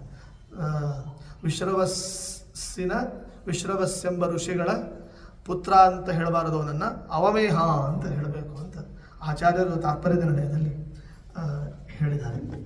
ಇಷ್ಟು ಕರ್ದಮಸುತೆಯ ಹವಿರ್ಭೂಳ ಇವಳ ಒಂದು ಪರಂಪರೆಯನ್ನು ಹೇಳಿಬಿಟ್ಟು, ಇನ್ನು ಪುಲಹಸ್ಯ ಗತಿ ಭಾರ್ಯ ಗತಿ ಅಂತ ಇನ್ನೊಬ್ಳು, ಅವಳ ಹೆಸರೇನು ಗತಿ, ಕರ್ದಮಸುತೆ. ಅವಳನ್ನು ಯಾರಿಗೆ ಕೊಟ್ಟರು? ಪುಲಹ ಋಷಿಗಳಿಗೆ ವಿವಾಹ ಮಾಡಿ ಕೊಟ್ಟಿರ್ತಾರೆ. ಅಲ್ಲಿ 3 ಜನ ಮಕ್ಕಳು ಹುಡ್ತಾರೆ. ಏನಂದರೆ ಕರ್ಮಶ್ರೇಷ್ಠಂ ವರೀಯಾಂಸಂ ಸಹಿಷ್ಣುಂಚ ಮಹಾಮತೆ. ಕರ್ಮಶ್ರೇಷ್ಠ ಅಂತ ಒಬ್ಬ, ವರೀಯಾನ್ ಅಂತ ಒಬ್ಬ, ಸಹಿಷ್ಣು ಅಂತ ಒಬ್ಬ. ಈ 3 ಮಂದಿ ಮಕ್ಕಳು ಎಲ್ಲಿ ಗತಿ ಎಂಬ ಕರ್ದಮಸುತೆಯಲ್ಲಿ ಹುಟ್ಟಿ ಬರ್ತಾರೆ. ಇನ್ನೊಬ್ಬಳು ಕರ್ದಮಸುತೆ ದೇವಹೂತಿಯ ಮಗಳು, ಅವಳು ಕ್ರಿಯಾ ಅಂತ. ಅವಳು ಕೃತೋರಪಿ ಕ್ರಿಯಾ ಭಾರ್ಯ ವಾಲಖಿಲ್ಯಾನ್ ಅಸೂಯತ. ಕ್ರಿಯಾದೇವಿ ಅವಳು ಕರ್ತುವಿನಿಂದ ಮಕ್ಕಳನ್ನು ಪಡಿತಾಳೆ. ಇವಳು ಮಕ್ಕಳನ್ನು ಪಡೆದದ್ದಲ್ಲಿ ನಂಬರ್ 1 ಇವಳು. ಎಷ್ಟು ಜನ ಮಕ್ಕಳು ಹುಡ್ತಾರೆ ಗೊತ್ತೇನೆ ಅವಳಿಗೆ? ಆ ವಾಲಖಿಲ್ಯಾನ್ 60,000 60,000 ಮಕ್ಕಳು ಹುಡ್ತಾರೆ. ಅವರೇ ಯಾರು ಅಂದರೆ ವಾಲಖಿಲ್ಯ ಋಷಿಗಳು ಅಂತ ಇವರೆಲ್ಲ. ಹೀಗೆ ಸೂರ್ಯನ ಮುಂದೆ ಅವರು ಸೂರ್ಯರಥದಲ್ಲಿ ಏನಾಗಿರುತ್ತೆ, ಜ್ಯೋತಿ ಬಿದ್ದಿರ್ತಾರೆ ಎಲ್ಲರೂ ಕೂಡ. 60,000 ಮುನಿಗಳು ಅವರು ಈ ಕ್ರಿಯಾದೇವಿಯಲ್ಲಿ ಹುಟ್ಟಿ ಬಂದವರು. ಇನ್ನೊಬ್ಳು ಕರ್ದಮಸುತೆ, ಅವಳು ಊರ್ಜಾ ಅಂತಲೂ ಹೇಳ್ಬೋದು, ಬೇಕಾದರೆ ಅರುಂಧತಿ ಅಂತಲೂ ಹೇಳ್ಬೋದು. 2 ಹೆಸರು ಅವಳಿಗೆ. ಅರುಂಧತಿ ಅಂತಲೂ ಕರೀತಾರೆ, ಊರ್ಜಾ ಅಂತಲೂ ಕೂಡ ಕರೀತಾರೆ. ಇವಳು ಕೂಡ ಊರ್ಜಾ ಅಂತ ನಾವು ಅನೇಕ ಕಡೆ ಎಲೆಕ್ಟ್ರಿಸಿಟಿ ಊರ್ಜಾ ಅಂತಲೇ ಹೇಳೋದು. ಇನ್ನು ಅರುಂಧತಿ ಅಂತೂ ಅದು ಮದುವೆಯ ಸಮಯದಲ್ಲಿ ಭಾಳ ಇಂಪಾರ್ಟೆಂಟ್ ಇರ್ತದೆ. ಯಾಕಂದರೆ ಅರುಂಧತಿ ನಕ್ಷತ್ರ ನೋಡಬೇಕು ಅಂತ ಹೇಳ್ತಾರೆ. ನಮಗಂತೂ ಕಂಡಿಲ್ಲ, ಯಾರಿಗೂ ಕಾಣೋದಿಲ್ಲ. ಕಾಣದೇ ಇರುವ ನಕ್ಷತ್ರವನ್ನು ಕಾಣಬೇಕು ಅಂತ ಹೇಳುವಂತಹದ್ದು. ಅರುಂಧತಿ ಅವಳು ವಸಿಷ್ಠರ ಪತ್ನಿ ಆಗ್ತಾಳೆ. ಅಲ್ಲಿ ವಸಿಷ್ಠರು ಅರುಂಧತಿಯಲ್ಲಿ ಒಟ್ಟು 7 ಮಂದಿ ಮಕ್ಕಳು ಬರ್ತಾರೆ. ಅವರೇ ಬ್ರಹ್ಮರ್ಷಿಗಳು ಅಂತ ಪ್ರಖ್ಯಾತರಾಗ್ತಾರೆ. ಅವ್ರು ಯಾರು ಅಂದರೆ ಚಿತ್ರಕೇತು ಸುರೋಚಿಶ್ಚ ವಿರಜಾಮಿತ್ರ ಏವ ಚ ಉಲ್ಬಣೋ ಅವಸುಭ್ರದ್ಯಾನೋ ದ್ಯುಮಾನ್ ಶಕ್ತ್ಯಾದಯೋ ಪರೇ. 7 ಮಂದಿ ಚಿತ್ರಕೇತು ಹಾಗೂ ಸುರೋಚಿ, ವಿರಜ, ಮಿತ್ರ, ಉಲ್ಬಣ, ವಸುಭೃದ್ಯಾನ ಮತ್ತು ದ್ಯುಮಾನ್ ಅಂತ ಹೀಗೆ 7 ಮಂದಿ 7 ಮಂದಿ ಬ್ರಹ್ಮರ್ಷಿಗಳು ಹುಟ್ಟಿ ಬಂದರು ಅರುಂಧತಿಯಲ್ಲಿ. ಇನ್ನೊಬ್ಬಳು ವಸಿಷ್ಠರಿಗೆ ಇನ್ನೊಬ್ಬರು ಪತ್ನಿ ಇರ್ತಾಳೆ, ಇನ್ನೊಬ್ಬಳು ಹೆಂಡತಿ ಇರ್ತಾಳೆ. ಅಲ್ಲಿ ಶಕ್ತಿ ಅಂತ ಮಗ ಹುಟ್ಟಿ ಬರ್ತಾನೆ. ಆ ಶಕ್ತಿಯಲ್ಲಿಯೇ ಮುಂದೆ ಯಾರು ಬರ್ತಾರೆ? ಪರಾಶರ ಋಷಿಗಳು ಬರ್ತಾರೆ. ಪರಾಶರ ಸೂತನಾಗಿ ಸಾಕ್ಷಾತ್ ದೇವರೇ ಬರ್ತಾನೆ. ಅವನೇ ವೇದವ್ಯಾಸ ದೇವರು. ಪರಾಶರ ಋಷಿಗಳ ಮಗ ಆದ್ದರಿಂದ ಅವನನ್ನು ಪಾರಾಶರ ಅಂತ ಕರೀತಾರೆ ಅಂತ. ಹಾಗಾಗಿ ವೇದವ್ಯಾಸ ದೇವರಿಗೆ ಅರುಂಧತಿ ಏನಾಗಬೇಕಾಗ್ತದೆ? ಪಿತಾಮಹಿ, ಮುತ್ತಜ್ಜೆ ಅಂತ ಆಗಬೇಕಾಗ್ತದೆ. ಈ ಹಿನ್ನೆಲೆಯಲ್ಲಿ ಹೀಗೆ ಶಕ್ತಿ ಒಬ್ಬನೇ ಅಲ್ಲ, ಅನೇಕ ಮಕ್ಕಳನ್ನು ಕೂಡ ಇನ್ನೊಬ್ಬ ಪತ್ನಿಯಲ್ಲಿ ವಸಿಷ್ಠರು ಪಡೆದುಕೊಳ್ತಾರೆ. ಇನ್ನು ಕರ್ದಮ ಪ್ರಜಾಪತಿಯ ಮತ್ತೊಬ್ಬಳು ಸುತ ಮಗಳು, ಅವಳು ಯಾರು ಅಂದರೆ ಶಾಂತಿ ಅಂತ ಹೆಸರು, ಅಥವಾ ಚಿತ್ತಿ ಅಂತಲೂ ಕೂಡ ಕರೀತಾರೆ. ಅವಳು ಅಥರ್ವ ಎಂಬ ಋಷಿಗಳನ್ನು ಮದುವೆ ಆಗಿರ್ತಾಳೆ. ನೋಡಿ ಎಷ್ಟು ಅಳಿಯಂದರು, ಯಾರಿಗೆ? ಕರ್ದಮವರಿಗೆ 9 ಮಂದಿ ಅಳಿಯಂದರು. ಮತ್ತು ಒಂದೇ ಕಾಲಕ್ಕೆ ಲಗ್ನ ಮಾಡಿಕೊಟ್ಟಿದ್ದಾರೆ ಎಲ್ಲರಿಗೂ ಕೂಡ. ಎಲ್ಲರಿಗೂ ದೀಪಾವಳಿ ಸಮಯದಲ್ಲಿ 9 ಮಂದಿ ಅಳಿಯತನ ಮಾಡಬೇಕು ಅವರು ಮಾಡಿದ್ದಾರೆ. ಹೆಂಡತಿಗೆ ಅವರು ವಿಮಾನವನ್ನೇ ಕೊಟ್ಟಿದ್ದಾರೆ ಅಂತೆ. ಅಂತಹ ಶಕ್ತಿಯುಳ್ಳವರು ಕರ್ದಮ ಪ್ರಜಾಪತಿಗಳು. ಅಥರ್ವಣ ಋಷಿಗಳ ಪತ್ನಿ ಇವಳು ಶಾಂತಿ ಅಂತೇಳಿ. ಆ ಶಾಂತಿಯಲ್ಲಿ ಒಬ್ಬ ಶ್ರೇಷ್ಠ ಮಗ ಹುಟ್ಟಿ ಬರ್ತಾರೆ. ಅವರೇ ಯಾರು ಅಂದರೆ ನಾರಾಯಣ ವರ್ಮವನ್ನು ಅಸ್ಥಿಗತ ಮಾಡಿಕೊಂಡಂತಹ ಋಷಿಗಳವರು, ಅವರೇ ದಧೀಚಿ ಋಷಿಗಳು ಅಂತ ಅವರು ಹುಟ್ಟಿ ಬರ್ತಾರೆ. ಇನ್ನೊಂದು ಹೆಸರಿತ್ತು ಅವರಿಗೆ, ದಧೀಚಿ ಋಷಿಗಳಿಗೆ. ಏನು ಅಂದರೆ ಅಶ್ವಶಿರಸಂ ಅಂತ ಅವರಿಗೆ ಹೆಸರು. ಅಂದರೆ ಅವರಿಗೆ ತಲೆ ಇತ್ತಲ್ಲ, ಅದು ಕುದುರೆಯ ರೂಪದಲ್ಲಿ ಇತ್ತಂತೆ, ಕುದುರೆಯ ತಲೆ ಇತ್ತಂತೆ. ಅಂದರೆ ಅವರು ಒಂದು ರೀತಿಯಲ್ಲೇನೋ ಹಯಗ್ರೀವ ಅಂತ. ಈ ಭಗವಾನ್ ಹಯಗ್ರೀವ ಅವರು ಬೇರೆ, ವಿಷ್ಣು ಹಯಗ್ರೀವ. ಒಂದೇ ತುರಂಗ ವದನಂ ಶಶಿಬಿಂಬ ಸಂಸ್ಥಂ. ಸಾಕ್ಷಾತ್ ವಿಷ್ಣು ಹಯಗ್ರೀವನಾಗಿ ಬಂದಿದ್ದು ಅದೊಂದು ರೂಪ. ಈ ಹಯಗ್ರೀವ ಇದು ಅಶ್ವಗ್ರೀವ, ಇದು ಬೇರೆ. ವಿಷ್ಣು ಭಕ್ತ ಇವರು ದಧೀಚಿ ಋಷಿಗಳು. ಅಶ್ವಶಿರ ಅಂತ ಅವರ ಹೆಸರು. ಇಷ್ಟು ಹೇಳಿ ಇನ್ನೊಬ್ಬಳು ಕರ್ದಮರ ಸುತೆ ಮಗಳು, ಅವಳ ಹೆಸರು ಖ್ಯಾತಿ ಅಂತ ಅವಳ ಹೆಸರು. ಖ್ಯಾತಿಯ ಪತಿ ಭೃಗು ಋಷಿಗಳು. ಕೋಪಿಷ್ಠ ಋಷಿಗಳಲ್ಲಿ ಇವರು ಒಬ್ಬರು ಲಿಸ್ಟಲ್ಲಿ ಬರ್ತಾರೆ. ನಂಬರ್ 1 ಯಾರು? ದುರ್ವಾಸರು. ಮೇಲೆ ಇವರೇ ಬರ್ತಾರೆ ಭೃಗು ಋಷಿಗಳು. ಭೃಗು ಋಷಿಗಳ ನಿಮಿತ್ತದಿಂದಲೇ ನಮ್ಮ ನಾರಾಯಣ ತಿರುಪತಿಗೆ ಬರೋದಾಯಿತು. ಮಹಾಲಕ್ಷ್ಮಿ ಎಲ್ಲಿಗೆ ಬರೋದಾಯಿತು? ಕೊಲ್ಲಾಪುರಕ್ಕೆ ಬರೋದಾಯಿತು. ಹಾಗಾಗಿ ಕೊಲ್ಲಾಪುರಕ್ಕೆ ಲಕ್ಷ್ಮಿಯನ್ನು ಕಳಿಸಿದರು, ತಿರುಪತಿಗೆ ದೇವರನ್ನು ಕಳಿಸಿದರು. ಹಾಗಾಗಿ ಭೃಗು ಋಷಿಗಳಿಗೆ ಥ್ಯಾಂಕ್ಸ್ ಹೇಳಬೇಕು. ನೀವು ಹೋಗಿ ಅಲ್ಲಿ ವಿಷ್ಣುವಿಗೆ ಪಾದ ತಾಡನ ಹೃದಯಕ್ಕೆ ಮಾಡಿದ್ದರಿಂದ ನಮಗೆ ತಿರುಪತಿಯಲ್ಲಿ ದೇವರ ದರ್ಶನ ಆಗ್ತದೆ, ಕೊಲ್ಲಾಪುರದಲ್ಲಿ ಮಹಾಲಕ್ಷ್ಮಿ ದರ್ಶನ ಆಗ್ತದೆ. ನಿಮ್ಮಿಂದ ಹರಿಪ್ರಿಯ ಟ್ರೈನ್ ಸೃಷ್ಟಿ ಆಯಿತು ಅಂತ ಭೃಗು ಋಷಿಗಳಿಗೆ ಅವರಿಗೊಂದು ಥ್ಯಾಂಕ್ಸ್ ಹೇಳಬೇಕು, ಅವ್ರಿಗೊಂದು ನಮಸ್ಕಾರ ಮಾಡಬೇಕು. ಹೀಗೆ ಭೃಗು ಋಷಿಗಳ ಪತ್ನಿ ಖ್ಯಾತಿ ಅಂತ ಹೇಳಿ, ಆ ಖ್ಯಾತಿಯಲ್ಲಿ 2 ಮಕ್ಕಳು ಹುಡ್ತಾರೆ. ಯಾರು? ಧಾತಾರಂಚ ವಿಧಾತಾರಂ. ಧಾತೃ ಅಂತ ಒಬ್ಬ ಸುತ, ವಿಧಾತೃ ಅಂತ ಇನ್ನೊಬ್ಬ. ಮೂರನೇದವಳು ಶ್ರೀಯಂ, ಸಾಕ್ಷಾತ್ ಮಹಾಲಕ್ಷ್ಮಿನೇ ಬರ್ತಾಳೆ. ಶ್ರೀ ಅಂತ ಅವಳ ಹೆಸರಾಗ್ತದೆ. ಭೃಗುವಿಗೆ ಅವಳು ಮಹಾಲಕ್ಷ್ಮಿ ಮಗಳಾಗಿ ಬಂದಿದ್ದರಿಂದ, ಪುತ್ರಿಯಾಗಿ ಬಂದಿದ್ದರಿಂದ ಅವಳೇನಂತ ಹೆಸರಾದ್ಲು? ಭಾರ್ಗವಿ ಅಂತ ಹೆಸರಾಗ್ತಾಳೆ. ಭಾರ್ಗವಿ ಲೋಕ ಜನನಿ ಕ್ಷೀರಸಾಗರ ಕನ್ಯಕ ಅಂತ ಅಮರಕೋಶ. ಮಹಾಲಕ್ಷ್ಮಿಯನ್ನು ಭಾರ್ಗವಿ ಅಂತ ಹೇಳೋದು ಯಾಕೆ? ಕಾರಣ ಏನು? ಭೃಗು ಋಷಿಗಳ ಪುತ್ರಿಯವಳು, ಖ್ಯಾತಿಯಲ್ಲಿ ಹುಟ್ಟಿದವಳು ಅಂತ ಹೀಗೆ ಹೇಳ್ತಾರೆ. ಇನ್ನು ಈ ಧಾತೃ ವಿಧಾತೃ ಇದ್ದಾರಲ್ಲ ಭೃಗು ಋಷಿಗಳ ಮಕ್ಕಳು, ಈ ಧಾತೃ ವಿಧಾತೃಗಳಿಗೆ ಮತ್ತು ಇವರಿಗೊಂದು ಸೊಸೆ, ಇವರಿಗೆ ಕನ್ಯೆಯರು ಬೇಕಲ್ಲ, ಅವರು ಕನ್ಯೆಯರು ಸಿಗ್ತಾರೆ. ನೋಡಿ ಆ ಸಮಯದಲ್ಲಿ ಕನ್ಯೆಯರು ತುಂಬ ಸಿಗ್ತಿದ್ರು. ಅವಾಗೆಲ್ಲ ತುಂಬ ಕನ್ಯಾಗಳು ಪ್ರಾಪ್ತಿ ಆಗ್ತಿತ್ತು. ಈಗ ಇದ್ರೂ ಕೂಡ ಸಿಗೋದಿಲ್ಲ. ಆವಾಗ ನಿಷ್ಠಾವಂತರಿಗೆಲ್ಲ ಕನ್ಯಾದಾನ ಮಾಡ್ತಾಯಿದ್ರು. ಈ ಧಾತೃ ವಿಧಾತೃಗಳಿಗೆ ಮೇರು ಋಷಿಗಳು ಅಂತ ಒಬ್ಬರಿದ್ದಾರೆ. ಮೇರು ಋಷಿಗಳು ತಮ್ಮ ಹೆಣ್ಣು ಮಕ್ಕಳನ್ನು, 2 ಹೆಣ್ಣು ಮಕ್ಕಳು ಮೇರು ಋಷಿಗಳಿಗೆ ಪುತ್ರಿಯರು, ಒಬ್ಬಳು ಆಯತಿ, ಇನ್ನೊಬ್ಬಳು ನಿಯತಿ ಅಂತ. ಮೇರು ಋಷಿಗಳ ಮಕ್ಕಳು ಇವರಿಬ್ಬರು. ಒಬ್ಬಳು ಆಯತಿ ಅಂತ ಒಬ್ಬಳು, ಇನ್ನೊಬ್ಬಳು ನಿಯತಿ ಅಂತ ಒಬ್ಬಳು. ಈ ಮೇರು ಋಷಿಗಳು ತಮ್ಮ ಮಕ್ಕಳಾದಂಥ ಆಯತಿ ಮತ್ತು ನಿಯತಿ ಈ ಇಬ್ಬರು ಕನ್ಯೆಯರನ್ನು ಕ್ರಮವಾಗಿ ಏನು ಮಾಡ್ತಾರೆ, ಭೃಗು ಋಷಿಗಳ ಮಕ್ಕಳಾದಂತಹ ಧಾತೃ ಮತ್ತು ವಿಧಾತೃ, ಕನ್ನಡದಲ್ಲಿ ಧಾತ ಅಥವಾ ವಿಧಾತ, ಜನಗಣ ಮನ ಅಲ್ಲಿ ಬರ್ತದೆ ನೋಡಿ, ಅಧಿನಾಯಕ ಜಯ ಭಾರತ ಭಾಗ್ಯ ವಿಧಾತ ಅಂತ ಅಲ್ಲಿದೆ. ಹೀಗೆ ವಿಧಾತ, ಧಾತೃ ವಿಧಾತೃಗಳಿಗೆ ಈ ಮೇರು ಋಷಿಗಳು ಇಬ್ಬರು ಮಕ್ಕಳನ್ನು, ಆಯತಿ ಮತ್ತು ನಿಯತಿ ಅಂತ ಇಬ್ಬರು ಮಕ್ಕಳನ್ನು ಲಗ್ನ ಮಾಡಿಕೊಡ್ತಾರೆ.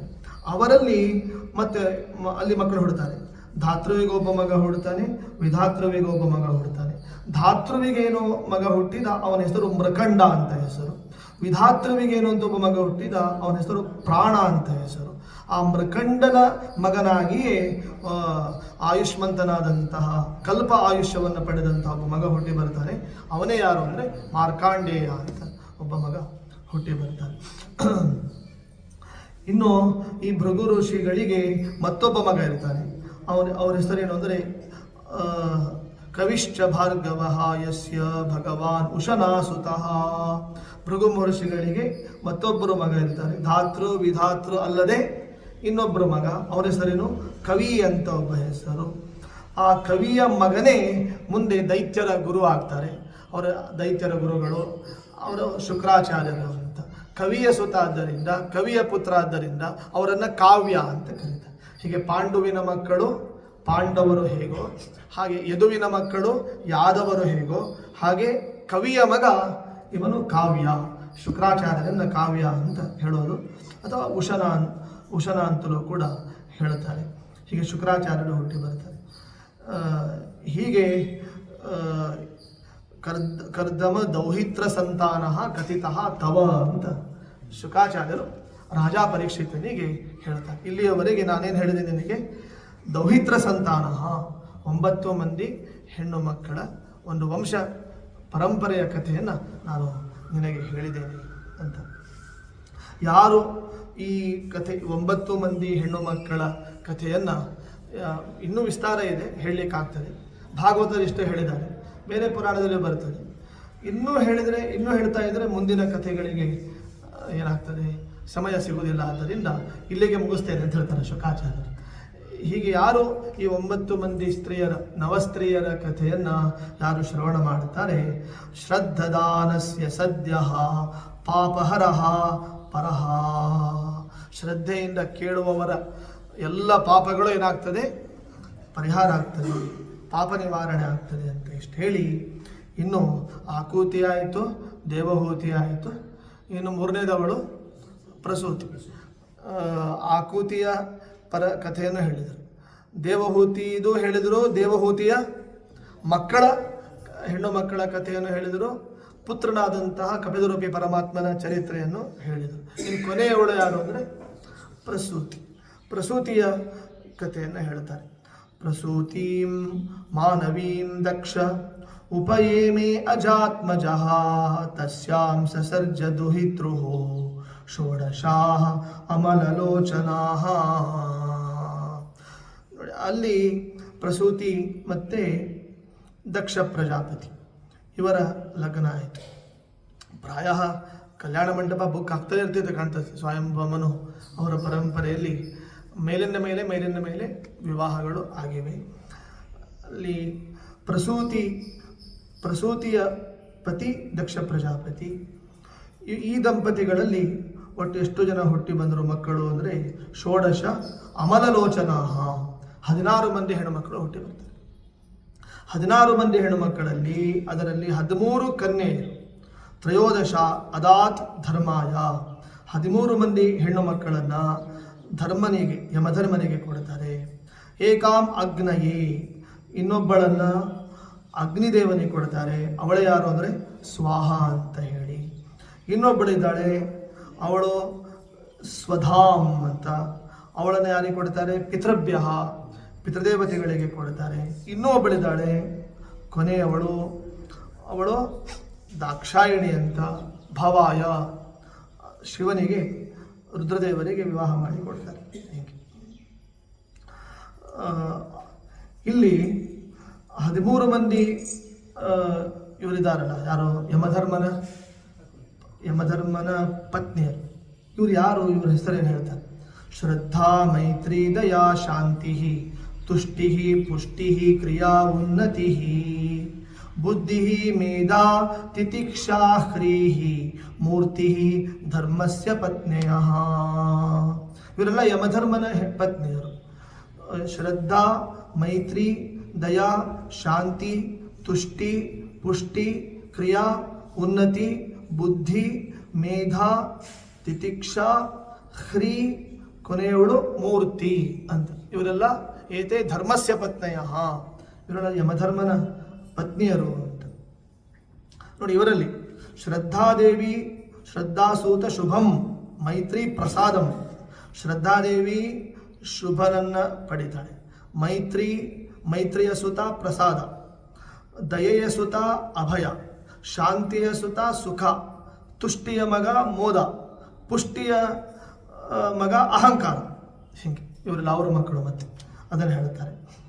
ಇನ್ನು ಕ್ರಿಯೆಯಿಂದ ಯೋಗ ಹುಡ್ತಾನೆ, ಉನ್ನತಿಯಿಂದ ದರ್ಪ ಹುಡ್ತಾನೆ, ಬುದ್ಧಿ ಅಂತ ಒಬ್ಬಳು ಬುದ್ಧಿಯಿಂದ ಅರ್ಥ ಹುಡ್ತಾನೆ, ಮೇಧಾಳಿಂದ ಸ್ಮೃತಿ ಹುಡ್ತದೆ, ತಿತಿಕ್ಷಾದಿಂದ ಕ್ಷೇಮ ಹುಡ್ತದೆ, ಲಜ್ಜೆಯಿಂದ ಪ್ರಶ್ರಯ ಅಂತ ವಿನಯ ಅಂತ ಹುಡ್ತದೆ ಅಂತ. ಹೀಗೆಲ್ಲ ಈ ಒಂದು ಸಂತತಿಯನ್ನು ತಿಳಿಸ್ತಾರೆ. ಇನ್ನು ಕೊನೆಯವಳು ಯಾರು? ಮೂರ್ತಿ ಅಂತ. ಇವ್ರದೆಲ್ಲ ಆಯ್ತಲ್ಲ ಈಗ. ಶ್ರದ್ಧಾ ಮೈತ್ರಿ ದಯಾ ಶಾಂತಿ ತುಷ್ಟಿ ಪುಷ್ಟಿ ಕ್ರಿಯಾ ಉನ್ನತಿ ಬುದ್ಧಿ ಮೇಧಾ ತಿತಿಕ್ಷಾ ಹ್ರೀ. ಇವ್ರ ಮಕ್ಕಳು ಯಾರ್ಯಾರು ಅನ್ನೋದನ್ನು ಇಲ್ಲಿ ಅವರಿಗೆ ಹೇಳಿದರು. ಇನ್ನು ಕೊನೆಯವಳು ಯಾರು? ಮೂರ್ತಿ. ಆ ಮೂರ್ತಿ ಅಲ್ಲಿ ಯಮಧರ್ಮನಿಗೆ ಕೊನೆಯ ಪತ್ನಿ ಮೂರ್ತಿ.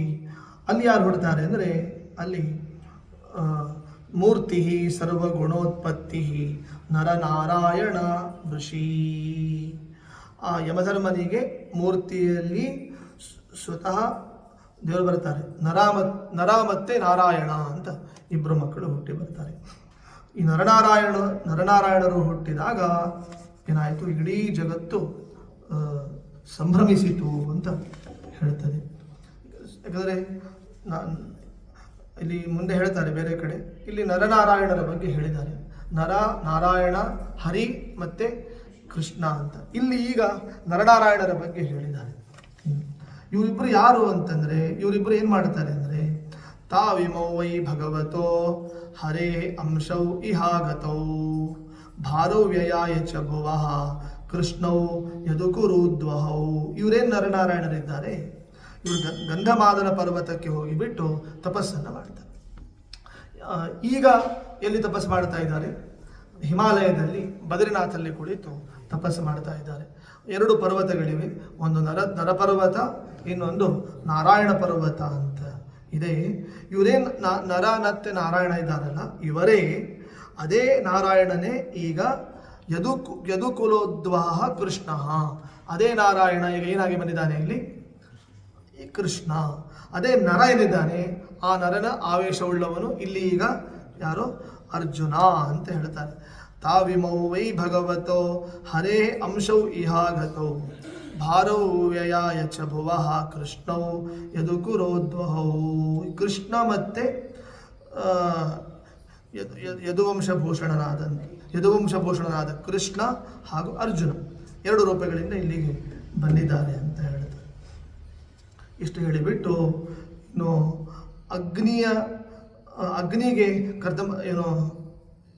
ಯಾರೋ ದಕ್ಷ ಪ್ರಜಾಪತಿ ತನ್ನ ಮಗಳನ್ನು ಕೊಟ್ಟಿರ್ತಾನೆ, ಸ್ವಾಹಾದೇವಿ ಅಂತ ಅವಳು. ಅಲ್ಲಿ ಅಗ್ನಿಗೆ ಮತ್ತು ಸ್ವಾಹಾದೇವಿಗೆ 3 ಮಂದಿ ಮಕ್ಕಳು ಹುಟ್ಟಿ ಬರ್ತಾರೆ. ಅವ್ರು ಯಾರು ಅಂದರೆ ಪಾವಕಂ ಪವಮಾನಂಚ ಶುಚಿಂಚ ಹುತಭೋಜನಂ ಅಂತ. ಪಾವಕ, ಪವಮಾನ ಮತ್ತು ಶುಚಿ ಅಂತ 3 ಮಂದಿ ಮಕ್ಕಳು ಹುಟ್ಟಿ ಬರ್ತಾರೆ. ಈ 3 ಮಂದಿ ಇದ್ದಾರಲ್ಲ, ಪಾವಕ ಪವಮಾನ ಶುಚಿ ಅಂತ ಏನಿದ್ದಾರಲ್ಲ, ಇವರು ಕೂಡ ಅಗ್ನಿ ಸ್ವರೂಪರೇ. ಇವರು ತಂದೆಯಂತೆ ಅಗ್ನಿಯಂತೆಯೇ ಇವರು ಹವಿಷ್ಯ ಅನ್ನೋದನ್ನು ಆಹುತಿಗಳನ್ನು ಏನು ಮಾಡ್ತಾರೆ? ಈ 3 ಜನ ಸ್ವೀಕಾರ ಮಾಡ್ತಾರೆ. ಕೆಲವೊಮ್ಮೆ ಪಾವಕ ಅಂತ ಬರ್ತದೆ, ಮತ್ತೆ ಕೆಲವೊಂದು ಕಡೆ ಶುಚಿ ಅಂತ ಬಂದಿರ್ತದೆ, ಇನ್ನು ಕೆಲವೊಂದು ಕಡೆ ಪವಮಾನಾಗ್ನಿ ಅಂತ ಬಂದಿರ್ತದೆ. ಹೀಗೆ ಈ 3ರಿಂದ ಪಾವಕ, ಪವಮಾನ ಮತ್ತು ಶುಚಿ ಈ ಮೂವರಿಂದ ಮತ್ತೆ ಏಕೋನಪಂಚಾಶತ್ 45 ಪ್ರಕಾರಗಳು ಅಗ್ನಿಗಳು ಹುಡ್ತಾವೆ. ಮತ್ತೆ ಯಾರಿಂದ? ಈ ಮೂರಿಂದ, ಪಾವಕ, ಪವಮಾನ, ಶುಚಿ ಈ ಮೂರರಿಂದ ಮತ್ತೆ 45 ಪ್ರಕಾರಗಳಾದಂಥ ಅಗ್ನಿಗಳು ಹುಡ್ತವೆ. ಒಟ್ಟು ಇವರ ಈ 45 ಮತ್ತು ಇವರ 3 ಪಿತೃಗಳು ಮತ್ತೊಬ್ಬ ಪಿತಾಮಹ, ಒಟ್ಟಿಷ್ಟು ಜನ ಸೇರಿಬಿಟ್ಟು ಎಷ್ಟಾಗ್ತಾರೆ? ಒಟ್ಟು 49 49 ಅಗ್ನಿಗಳು ಅಂತ ಹೀಗೆ ಪ್ರಸಿದ್ಧರಾಗ್ತಾರೆ ಅಂತ ಭಾಗವತ ತಿಳಿಸ್ತದೆ. ಹಾಗಾಗಿ ವೈದಿಕ ಬ್ರಾಹ್ಮಣರು, ನಿಷ್ಠಾವಂತರು, ಪುರೋಹಿತರು ಇವರೆಲ್ಲರೂ ಕೂಡ ಆಗ್ನೇಯ ಇಷ್ಟಯ ಯಜ್ಞೆ ನಿರೂಪ್ಯಂತೆ ಅಗ್ನಯ ಸ್ತುತಿ. ಆಗ್ನೇಯಿ ಇಷ್ಟಿಗಳನ್ನು, ಇವೆಲ್ಲ ಯಜ್ಞಯಾಗಾದಿಗಳನ್ನು 49 ಅಗ್ನಿಗಳ ಹೆಸರಿನಲ್ಲಿ ಏನು ಮಾಡ್ತಾರೆ? ಪೌರೋಹಿತ್ಯಾದಿಗಳನ್ನು ಮಾಡ್ತಾರೆ ಅಂತ ಹೇಳ್ತಾರೆ. ಇನ್ನು ಇಲ್ಲಿ ಪಿತೃಗಳಂತ ಹೇಳಿದ್ರಲ್ಲ, ಅಲ್ಲಿ ಅದರ ಬಗ್ಗೆ ಹೇಳ್ತಾರೆ.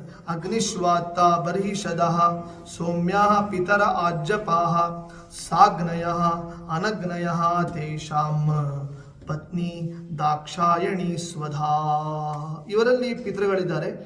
ಅಗ್ನಿಶ್ವಾತ್ತ ಅಂತ, ಬರ್ಹಿಷದ ಅಂತ, ಸೋಮಪ ಮತ್ತು ಆಜ್ಯಪ ಅಂತ ಇವರೆಲ್ಲ ಪಿತೃಗಳು. ಇವರಲ್ಲಿ ಕೆಲವರು ಸಾಗ್ನಿಕರು, ಕೆಲವರು ನಿರಗ್ನಿಕರು. ಸಾಗ್ನಿಕರು ಅಂದರೆ ಗೃಹಸ್ಥರು, ನಿರಗ್ನಿಕರು ಅಂದರೆ ಸನ್ಯಾಸಿಗಳು. ಹೀಗೆ ಇವರು ಪಿತೃಗಳು. ಈ ಪಿತೃಗಳ ಪತ್ನಿ ಯಾರು ಅಂದರೆ ಅವಳೇ ಸ್ವಧಾ ಅಂತ ಹೀಗೆ ಹೆಸರು. ಅಗ್ನಿದೇವನಿಗೆ ಆಗುವಾಗ ಸ್ವಾಹ ಅಂತ, ಪಿತೃಗಳಿಗಾಗುವಾಗ ಸ್ವಧಾ ಅಂತ ಹೇಳ್ತಾರೆ. ಈ ಪಿತೃಗಳಿಂದ ಸ್ವಧಾದೇವಿಗೆ ಮತ್ತೆ 2 ಮಕ್ಕಳು ಹುಡ್ತಾರೆ. ಮತ್ತೆ ಎಲ್ಲ ವಿಷಯ ಇದೆ ಈ 4ನೇ ಸ್ಕಂದದಲ್ಲಿ, ಎಲ್ಲ ವಿವರವನ್ನು ಶುಕಾಚಾರ್ಯರು ಹೇಳಿದ್ದಾರೆ. ಯಾಕಂದರೆ ನಾವು ಅನೇಕ ಬಾರಿ ಏನು ಮಾಡ್ತೇವೆ, ಅನೇಕ ಬೇರೆ ಬೇರೆ ಟೈಮಲ್ಲಿ ಪ್ರವಚನ ಮಾಡುವಾಗ ಇದೆಲ್ಲ ಜಂಪ್ ಮಾಡಿಬಿಟ್ಟಿರುತ್ತೆ, ಹೇಳಿರೋದಿಲ್ಲ. ಕೆಲವು ಕಡೆ ಹೇಳ್ತದೆ, ಕೆಲವು ಕಡೆ ಹೇಳೋದಿಲ್ಲ. ಯಾಕಂದರೆ ಸನ್ನಿವೇಶ ನೋಡಿ ಹೇಳ್ತಾ ಇರ್ತದೆ. ಅಂದರೆ ಇಲ್ಲಿ 15 ದಿನ ಆದ್ದರಿಂದ ಸ್ವಲ್ಪ ಸಮಯ ಇರ್ತದೆ. ಆದ್ದರಿಂದ ಎಲ್ಲರ ಬಗ್ಗೆ ಹೇಳಿದಾಗ ಆಗ್ತದೆ, ಮತ್ತೆ ನಮ್ಮ ಪಾಪಗಳು ಕೂಡ ಕ್ಷಯ ಆಗ್ತಾ ಇರ್ತದೆ.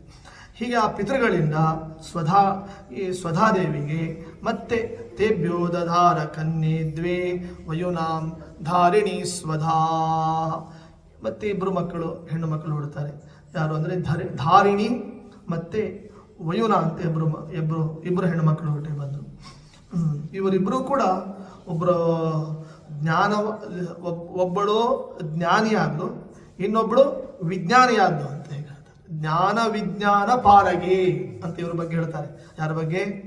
ಧಾರಿಣಿ ಮತ್ತು ವಯುನಾಳ ಬಗ್ಗೆ. ವಯುನ ಏನಾದ್ಲು? ಜ್ಞಾನಿ ಆದ್ಲು. ಧಾರಿಣಿ ಏನಾದ್ಲು? ವಿಜ್ಞಾನಿ ಆದ್ಲು ಅಂತ ಹೀಗೆ ಭಾಗವತದಲ್ಲಿ ತಿಳಿಸ್ತಾರೆ. ಇಷ್ಟೋ ಹೇಳಿಬಿಟ್ಟು ಇನ್ನು ಕೊನೆಯವಳು ಯಾರು? ಪ್ರಸೂತಿಯ ಕೊನೆಯ ಸುತ್ತಳು, ಕೊನೆಯ ಮಗಳು, ಅವಳೇ ಸತಿ, ಅವಳೇ ದಾಕ್ಷಾಯಿಣಿ ಅಂತ. ಹೀಗೆ ದಾಕ್ಷಾಯಿಣಿಗೂ ಮತ್ತು ಶಿವನಿಗೂ ರುದ್ರದೇವರಿಗೂ ಏನಾಗ್ತದೆ? ಕಲ್ಯಾಣ ಆಗ್ತದೆ. ಅದು ಯಾಕೆ ಅಂತಂದರೆ, ಆ್ಯಕ್ಚುಲಿ ಶಿವನಿಗೆ ಕನ್ಯಾ ಸಿಗಬೇಕಾಗಿತ್ತು. ಅವನು ಕನ್ಯಾಪೇಕ್ಷೆಯಾಗಿದ್ದ ಶಿವ. ದಾಕ್ಷಾಯಿಣಿಯನ್ನು ಯಾರಿಗೆ ಕೊಡಬೇಕು ಅಂತ ದಕ್ಷ ಪ್ರಜಾಪತಿಯು ಕೂಡ ಆಲೋಚನೆ ಮಾಡ್ತಾ ಇದ್ದ. ಬ್ರಹ್ಮದೇವರೇ ಹೇಳಿದರು ದಕ್ಷ ಪ್ರಜಾಪತಿಗೆ, ಹೇಗೋ ಶಿವ ಇದ್ದಾನೆ, ಕನ್ಯಾಪೇಕ್ಷೆ ಇದ್ದಾನೆ, ಅವನಿಗೂ ಒಂದು ಕನ್ಯಾ ಬೇಕಾಗಿದೆ, ಅದಕ್ಕೆ ದಾಕ್ಷಾಯಿಣಿಯನ್ನು ಶಿವನಿಗೆ ಕೊಡು ಅಂತ ಬ್ರಹ್ಮದೇವರು ಹೇಳಿದ್ದರಿಂದ ದಕ್ಷ ಪ್ರಜಾಪತಿ ಏನು ಮಾಡ್ತಾರೆ? ದಕ್ಷ ಪ್ರಜಾಪತಿಗೆ ಇವರು ದಾಕ್ಷಾಯಿಣಿಯನ್ನು ಶಿವನಿಗೆ ಕೊಡ್ತಾರೆ ದಕ್ಷ ಪ್ರಜಾಪತಿ. ಹೀಗಿರುವಾಗ ಒಮ್ಮೆ ಏನಾಗ್ತದೆ ಅಂದರೆ, ಹೀಗೆ ಇವನು ದಕ್ಷ ಪ್ರಜಾಪತಿ ಮಾವ ಆಗ್ತಾನೆ, ಶಿವ ಅಳಿಯನ, ಕೊನೆ ಅಳಿಯ ಇವರು ಯಮಧರ್ಮನೂ ಅಳಿಯ, ಮತ್ತು ಅಗ್ನಿಯೂ ಅಳಿಯ, ಪಿತೃದೇವತೆಗಳು ಜಾಮಾತ, ಕೊನೆ ಅಳಿಯ ಯಾರು ಅಂದರೆ ಶಿವ, ದಕ್ಷ ಪ್ರಜಾಪತಿ. ಹೀಗಿರುವಾಗ ಒಮ್ಮೆ ಸತ್ರ ಆಗ್ತದೆ. ವಿಶ್ವಸೃಜಾಂ ಸತ್ರೇ ಸಮೇತಾ ಪರಮರ್ಷಯ. ಒಂದು ಯಜ್ಞ ನಡೀತದೆ. ಯಜ್ಞ ನಡೆದಾಗ ಅಲ್ಲಿ ಬ್ರಹ್ಮದೇವರು ಇರ್ತಾರೆ, ಶಿವ ಇರ್ತಾರೆ, ಎಲ್ಲರೂ ಇರ್ತಾರೆ. ದಕ್ಷ ಪ್ರಜಾಪತಿ ಆ ಯಜ್ಞಕ್ಕೆ ಬರ್ತಾರೆ.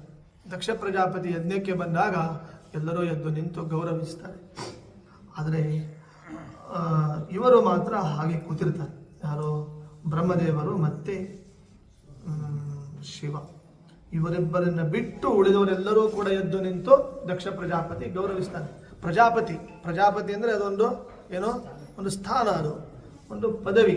ಈಗ ಹೇಗೆ ರಾಷ್ಟ್ರಪತಿ ಅಂತ ಹೇಗೋ, ರಾಷ್ಟ್ರಪತಿ ಬಂದಾಗ ಏನು ಮಾಡಬೇಕಂತ ಪ್ರೈಮ್ ಮಿನಿಸ್ಟರ್ ಎದ್ದು ನಿಂತು ಗೌರವಿಸಬೇಕಾಗ್ತದೆ. ದೊಡ್ಡ ಸ್ಥಾನ ರಾಷ್ಟ್ರಪತಿ ಅಂದರೆ. ಇಂದು ರಾಷ್ಟ್ರಪತಿ, ಅಂದು ಪ್ರಜಾಪತಿ, ಅಂತಹ ಸ್ಥಾನ. ಆ ಪ್ರಜಾಪತಿ ಬಂದಾಗ ಎಲ್ಲರೂ ಎದ್ದು ನಿಂತು ಗೌರವಿಸಬೇಕಾದದ್ದು ಗೌರವಿಸಿದರು. ಆದರೆ ಬ್ರಹ್ಮದೇವರು ಅಲ್ಲಿ ಎದ್ದು ನಿಲ್ಲಿಲ್ಲ. ಯಾಕೆ ಹೇಳುವ ಅವಶ್ಯಕತೆ ಇಲ್ಲ, ಇವನು ಬರೀ ರಾಷ್ಟ್ರಪತಿ ಅಪ್ಪ ಅವನು, ಯಾರು? ಚತುರ್ಮುಖ ಬ್ರಹ್ಮ. ಹಾಗಾಗಿ ಅಲ್ಲಿ ಹೇಳುವ ಅವಶ್ಯಕತೆ ಇಲ್ಲ, ಹೇಳಲಿಲ್ಲ. ಇನ್ನು ಶಿವ, ರುದ್ರದೇವರು ಹೇಳಬೇಕಾಗಿತ್ತು. ಮಾವ ಬಂದಿದ್ದಾರೆ, ಮಾವ ಅಂತ ಒಂದು ಕಡೆ, ಇನ್ನೊಂದು ಕಡೆ ಪ್ರಜಾಪತಿ ಅಂತ ಒಂದು ಕಡೆ. ಇವೆರಡು ದೃಷ್ಟಿ ಇಟ್ಟುಕೊಂಡು ಶಿವ ಹೇಳುವ ಪ್ರಸಕ್ತಿ ಇತ್ತು. ಆದರೆ ಶಿವನೂ ಕೂಡ ಎದ್ದು ಹೇಳಲಿಲ್ಲ. ಯಾಕೆ ಹೇಳಲಿಲ್ಲ ಅನ್ನೋದನ್ನು ಮುಂದೆ ಹೇಳ್ತದೆ ಭಾಗವತ. ಎದ್ದು ನಿಂತು ಗೌರವಿಸಬೇಕಾಗಿತ್ತು. ಮಾವ ಎಂಬ ದೃಷ್ಟಿಯಿಂದಲೂ ಎದ್ದು ನಿಲ್ಲಬೇಕಾಗಿತ್ತು. ಆಮೇಲೆ ಪ್ರಜಾಪತಿ ಎಂಬ ದೃಷ್ಟಿಯಿಂದಲೂ ಕೂಡ ಎದ್ದು ನಿಂತು ಗೌರವಿಸುವಂಥದ್ದಿತ್ತು. ಆದರೆ ಹೇಳಲಿಲ್ಲ. ಯಾರು ಎದ್ದು ನಿಂತಿರ್ತಾರೆ, ಗೌರವಿಸ್ತಾರೆ, ಅವ್ರ ಬಗ್ಗೆ ಕಣ್ಣೆ ಹೋಗೋದಿಲ್ಲ ಸಹಜವಾಗಿ. ಯಾರು ಎದ್ದು ನಿಂತಿರೋದಿಲ್ಲ, ಯಾರು ಗೌರವಿಸೋದಿಲ್ಲ, ಅವನು ಯಾಕೆ ಹೇಳಲಿಲ್ಲ ಅಂತ ಹಾಗೆ ಯಾವಾಗಲೂ ಕಾಣ್ತದೆ. ಅದಿರೋದೇ ಹಾಗೆ. ಈಗ ದೇವಸ್ಥಾನಕ್ಕೆ ಒಳಗೆ ಪ್ರವಚನ ಮಂದಿರಕ್ಕೆ ಎಂಟ್ರಿ ಕೊಟ್ಟುಕೊಳ್ಳೆ ಎಲ್ಲರೂ ಎದ್ದು ನಿಂತಿರ್ತಾರೆ, ಅವ್ರ ಬಗ್ಗೆ ಗಮನವೇ ಹೋಗೋದಿಲ್ಲ.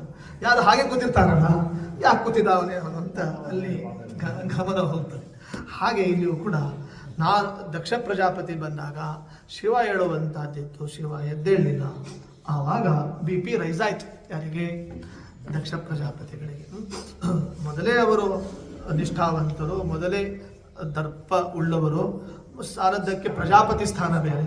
ಅಂಥ ಸ್ಥಾನ ಇದ್ದಾಗ ಈ ಶಿವ ಎದ್ದು ನಿಂತು ಗೌರವಿಸಿಲ್ಲ ಅಂಥೇಳಿ ಅವರಿಗೆ ಸಿಟ್ಟು ಬಂದು ಏನು ಮಾಡ್ತಾರೆ? ನಿಂದನೆ ಮಾಡ್ತಾರೆ ದಕ್ಷ ಪ್ರಜಾಪತಿ. ಏನು ನಿಂದನೆ ಮಾಡ್ತಾರೆ ಅಂದರೆ, ಏಷ ಮೇ ಶಿಷ್ಯತಾಂ ಪ್ರಾಪ್ತಃ ಯನ್ಮೇ ದುಹಿತು ಅಗ್ರಹೀತ ಪ್ರಾಣಿಂ ವಿಪ್ರಾಗ್ನಿ ಮುಖತಃ ಸಾವಿತ್ರ್ಯಾ ಇವ ಸಾಧುವತ್ ಗೃಹೀತ್ವಾ ಮೃಗಶಾವಾಕ್ಷಾಃ ಪಾಣಿಂ ಮರ್ಕಟಲೋಚನಃ ಪ್ರತ್ಯುತ್ತಾರಾಭಿವಾದಾರ್ಹೇ ವಾಚಾಪ್ಯಕೃತ ನೋಚಿತಂ. ಇವನು ಶಿವ ಅಂತ ಏನಿದ್ದಾನೆ, ಇವನು ಅಪವಿತ್ರ ಅಂತ ಇದ್ದಾನೆ. ಆ್ಯಕ್ಚುಲಿ ಇವನ ಕಣ್ಣು ಚೆಂದ ಇಲ್ಲ. ಎಂಥ ಕಣ್ಣಿದೆ ಅವನಿಗೆ ಅಂದರೆ ಮರ್ಕಟ ಲೋಚನ, ಮಂಗನ ಕಣ್ಣುಗಳು ಇವನಿಗೆ. ಅಂದರೆ ನನ್ನ ಮಗಳು ಕಣ್ಣು ಮೃಗಶಾವಾಕ್ಷ, ಜಿಂಕೆಯ ಕಣ್ಣು ಉಳ್ಳವಳು ನನ್ನ ಮಗಳು. ಮಂಗನ ಕಣ್ಣು ಉಳ್ಳವನು ಇವನು ಕಪಿನೇತ್ರ, ನನ್ನ ಮಗಳು ಕಂಜಾಕ್ಷಿ. ಇಂಥವನಿಗೆ, ಮಂಗನ ಕಣ್ಣು ಉಳ್ಳವನಿಗೆ ನನ್ನ ಮಗಳನ್ನು ನಾನು ಕೊಟ್ಟಿದ್ದೇನೆ. ಆ್ಯಕ್ಚುಲಿ ನಾನು ಕೊಡೋದು ಅವಶ್ಯಕತೆ ಇದ್ದಿದ್ದಿಲ್ಲ, ನಾನು ಕೊಡ್ತಾನೇ ಇರಲಿಲ್ಲ. ಆದರೆ ಏನಾಯಿತು? ಪರಮೇಷ್ಠಿನ ಉದಿತೆ, ಬ್ರಹ್ಮದೇವರು ಹೇಳಿದ್ದರಿಂದ, ಅಪ್ಪ ಹೇಳಿದ್ದರಿಂದ ಕೊಡೋ ಪ್ರಸಕ್ತಿ ಬಂತು ಹೊರತು ನನಗಂತೂ ಕೊಡೋ ಮನಸ್ಸು ಇವನಿಗೆ ಇರಲಿಲ್ಲ. ಹೆಸರು ಮಾತ್ರ ಶಿವ ಅಂತ ಹೇಳ್ತಾರೆ. ಆದರೆ ಶಿವ ಅಂದರೆ ಮಂಗಲ, ಶಿವ ಅಲ್ಲ ಇವನೇನು ಅಶಿವ ಇವನು. ಯಾಕೆಂದರೆ ಇವನ ರಿಲೇಷನ್ಸೇ ಆಗಿದ್ದಾನೆ, ಇವನು ಹಾಗೆ ಇದ್ದಾನೆ. ಇವನಿಗೆ 30-40 ಸೈಟೇ ಇಲ್ಲ ಇವನಿಗೆ. ಇವನು ಎಲ್ಲಿರ್ತಾನೆ ಅಂದರೆ ಪ್ರೇತಾವಾಸೇಶು ಘೋರೇಶು ಪ್ರೇತೈ ಭೂತಗಣೈರ್ವೃತಃ. ಈಗೆಲ್ಲರೂ ಕನ್ಯಾದಾನ ಮಾಡುವಾಗ ಏನು ನೋಡ್ತಾರೆ? ವೆಲ್ ಸೆಟ್ಲ್ ಆಗಿದ್ದಾನೋ ಇಲ್ಲೋ, ಮತ್ತು ಇವನ ಹೆಸರಲ್ಲಿ ಎಷ್ಟು ಪ್ರಾಪರ್ಟಿ ಇದೆ, ಎಷ್ಟು ಸೈಟ್ಗಳಿವೆ, ಬೆಂಗಳೂರಲ್ಲಿ ಇದ್ದಾನೋ ಇಲ್ಲೋ, ಅಮೆರಿಕಕ್ಕೆ ಹೋಗಿದ್ದಾನೋ ಇಲ್ಲೋ, ಹೀಗೆಲ್ಲ ನೋಡಿ ಕನ್ಯಾದಾನ ಮಾಡ್ತಾ ಇರ್ತಾರೆ. ಎಲ್ಲಿದ್ದಾನೆ ಇವನಿಗೆ ಯಾವ ಊರಲ್ಲಿ ಮನೆ ಇಲ್ಲ, ಏನಿಲ್ಲ. ಅವನಿಗೆ ಎಲ್ಲಿರ್ತಾನೆ? ಪ್ರೇತಾವಾಸೇಶು ಘೋರೇಶು. ಎಲ್ಲಿರ್ತಾನೆ? ಸ್ಮಶಾನದಲ್ಲಿ ಇದ್ದಾನೆ. ಅಲ್ರಿ, ಯಾರಾದರೂ ಸ್ಮಶಾನದಲ್ಲಿದ್ದವ್ರೆ ಕನ್ಯಾದಾನ ಮಾಡ್ತಾರೆ. ನಿಮ್ಮ ಮಳೆಯ ಎಲ್ಲಿರ್ತಾನೆ ಅಂತ ಕೇಳಿದರೆ ಸ್ಮಶಾನದಲ್ಲಿದ್ದಾನೆ ಅಂತಂದರೆ ಕನ್ಯಾದಾನ ಮಾಡೋದು ಹೇಗಾಗ್ತದೆ? ಅಲ್ರಿ, ಅವರ ನಿಮ್ಮ ಹಳೆಯಂದ್ರದ್ದು ರಿಲೇಷನ್ಸ್ ಯಾರು ಅಂತಂದರೆ ಹೇಳಬೇಕು, ಪ್ರೇತೈ ಭೂತಗಣೈರುತಃ. ಪ್ರೇತಗಳು ಭೂತಗಳು ಎಲ್ಲ ಅವನ ರಿಲೇಷನ್ಗಳು. ಅಲ್ರಿ, ನಿಮ್ಮ ಯಾರಾದರೂ ಶಿವನನ್ನು ಕರೆದು ಬಿಟ್ಟರೆ, ಪಾಪ ಕರೆದವನು ಯಾತನ ಕರೆದಿದ್ದಂತೆ. ದೀಪಾವಳಿ ಬಂದರು, ಇವು ಬಂದ್ಬಿಟ್ಟು ಎಲ್ಲ ಭೂತ ಪ್ರೇತ, ಮನೆ ತುಂಬ ಭೂತ ಪ್ರೇತಗಳೇ ಬದುಕು ಆವರಿಸಿಬಿಟ್ಟಿವೆ. ಮತ್ತು ಇಂಥವನಿಗೆ ನನ್ನ ಮಗಳನ್ನು ನಾನು ಕೊಟ್ಟಿದ್ದೇನೆ ಅಂತ ನಿಂದನೆ ಮಾಡ್ತಾರೆ. ಅಲ್ಲಿ ಎಂಥವನು ಅಂದರೆ ಇನ್ನೂ ಹೇಳ್ತಾರೆ ಪುರಂದರದಾಸರು, ಮೋರೆ 5 3 ಕಣ್ಣು ವಿಪರೀತವ ನೋಡಮ್ಮ, ಕೊರಳೊಳು ರುಂಡಮಾಲೆಯ ಧರಿಸಿದ ಉರಗಭೂಷಣನ ನೋಡಮ್ಮ, ತಲೆಯೆಂಬುದು ನೋಡಿದರೆ ಜಡೆ ಹೊಳೆಯುತ್ತಿದೆ ನೋಡಮ್ಮ, ಹಲವು ಕಾಲದ ತಪಸಿ ರುದ್ರನ ಮೈ ಬೂದಿಯ ನೋಡಮ್ಮ, ಭೂತ ಪ್ರೇತ ಪಿಶಾಚಿಗಳೆಲ್ಲ ಪರಿವಾರವು ನೋಡಮ್ಮ, ಈತನ ನಾಮವು ಒಂದೇ ಮಂಗಳ ಮುಪ್ಪುರಹರನ ನೋಡಮ್ಮ, ಮನೆಯೆಂಬುದು ಸ್ಮಶಾನವು ನೋಡೆ ಗಜ ಚರ್ಮಾಂಬರವಮ್ಮ, ಹಣವೊಂದಾದರೂ ಕೈಯೊಳಗಿಲ್ಲ ಕಪ್ಪರವನು ನೋಡಮ್ಮ, ನಂದಿವಾಹನ ನೀಲಕಂಠನ ನಿರ್ಗುಣನ ನೋಡಮ್ಮ, ಇಂದಿರೆ ರಮಣ ಶ್ರೀ ಪುರಂದರ ವಿಠಲನ ಪೊಂದಿದವನ ನೋಡಮ್ಮ, ಎಂಥ ಚಲುವಗೆ ಮಗಳನ್ನು ಕೋಟನು ಗಿರಿರಾಜನು ನೋಡಮ್ಮ, ಕಂತುಹರ ಶಿವ ಚಲುವ ಎನ್ನುತ್ತ ಮೆಚ್ಚಿದನು ನೋಡಮ್ಮ. ಈ ಮಾವ ಮೆಚ್ಚಿದ ಇದ್ರು ಆ ಮಾವ ಮೆಚ್ಚಿದಂತೆ ಇವನನ್ನು. ಯಾರೋ ದಕ್ಷ ಪ್ರಜಾಪತಿ ಇವನನ್ನು ಮೆಚ್ಚದೆ ಇದ್ರು, ಇನ್ನೊಬ್ಬ ಮಾವ ಬರ್ತಾನೆ. ಇದೇ ಸತಿ ಮುಂದೆ ದಾಕ್ಷಾಯಿಣಿ ಮುಂದೆ ಏನಾಗ್ತಾಳೆ, ಗಿರಿಜೆ ಆಗ್ತಾಳೆ. ಅವನೇ ಇನ್ನೊಬ್ಬ ಮಾವ ಯಾರು, ಹಿಮಾಲಯೋ ನಾಮ ನಗಾದಿರಾಜ. ಈ ಶಿವನನ್ನು ಅವನು ಚಂದ ಇದ್ದಾನೆ, ಚಲುವ ಇದ್ದಾನೆ ಅಂತ ಹೇಳಿ ಆ ಮಾವ ಏನು ಮಾಡಿದ, ಇವನ ತನ್ನ ಮಗಳನ್ನು ಕೊಟ್ಟ ಅಂತ ಈ ಪದ್ಯದಲ್ಲಿ ಪುರಂದರದಾಸರು ಹೇಳ್ತಾರೆ. ಬಹಳ ಅಪರೂಪದ ಪದ್ಯ ಇದು, ನಾನು ನಿನ್ನೆ ಸಿಕ್ಕಿತು.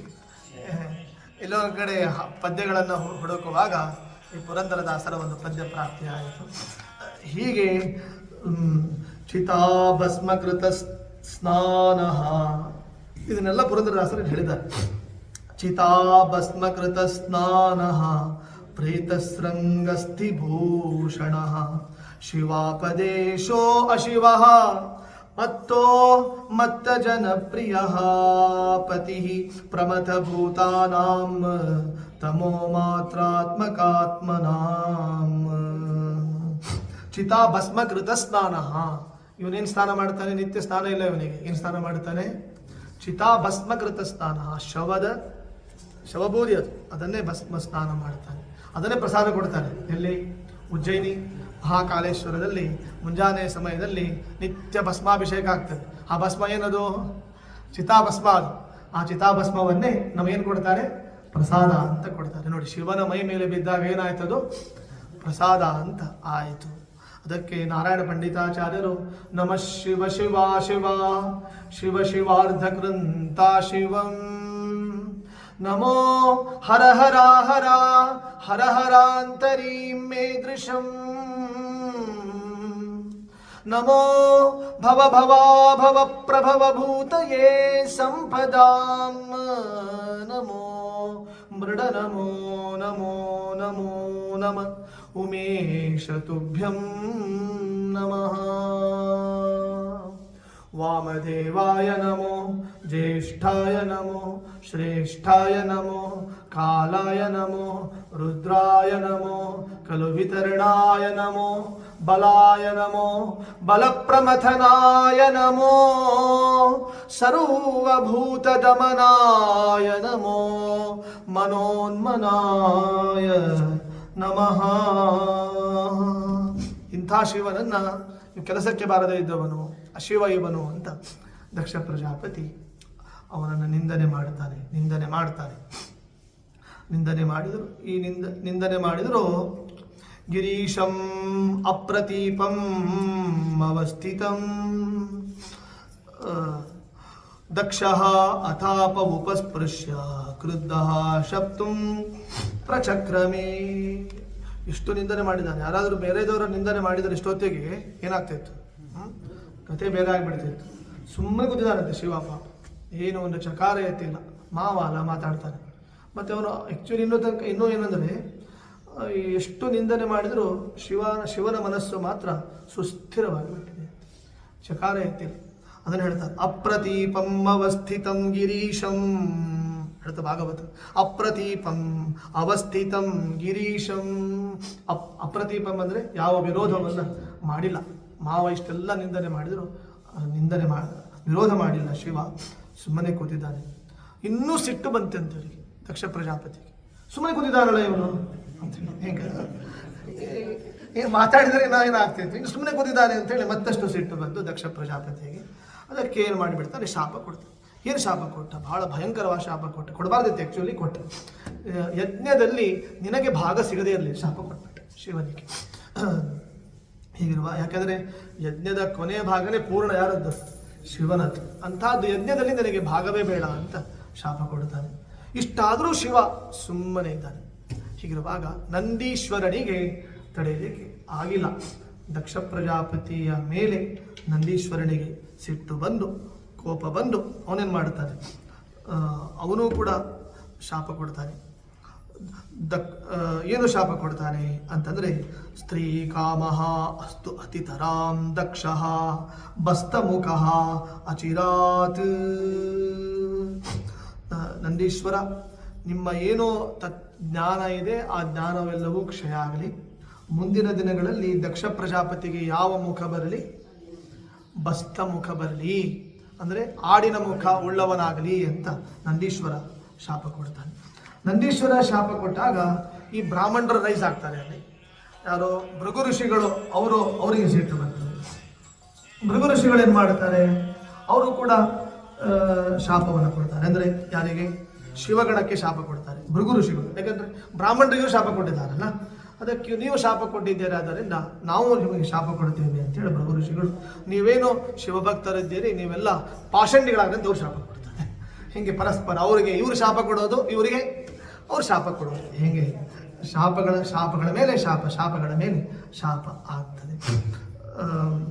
ಹೀಗಿರುವಾಗ ತಸ್ಯೈವ ವದತಃ ಶಾಪಂ ಭೃಗೋಸ್ಸ ಭಗವಾನ್ ಭವಃ ನಿಶ್ಚಕ್ರಾಮ ತತಃ ಕಿಂಚಿತ್ ವಿಮನಾ ಇವ ಸಾನುಗಃ.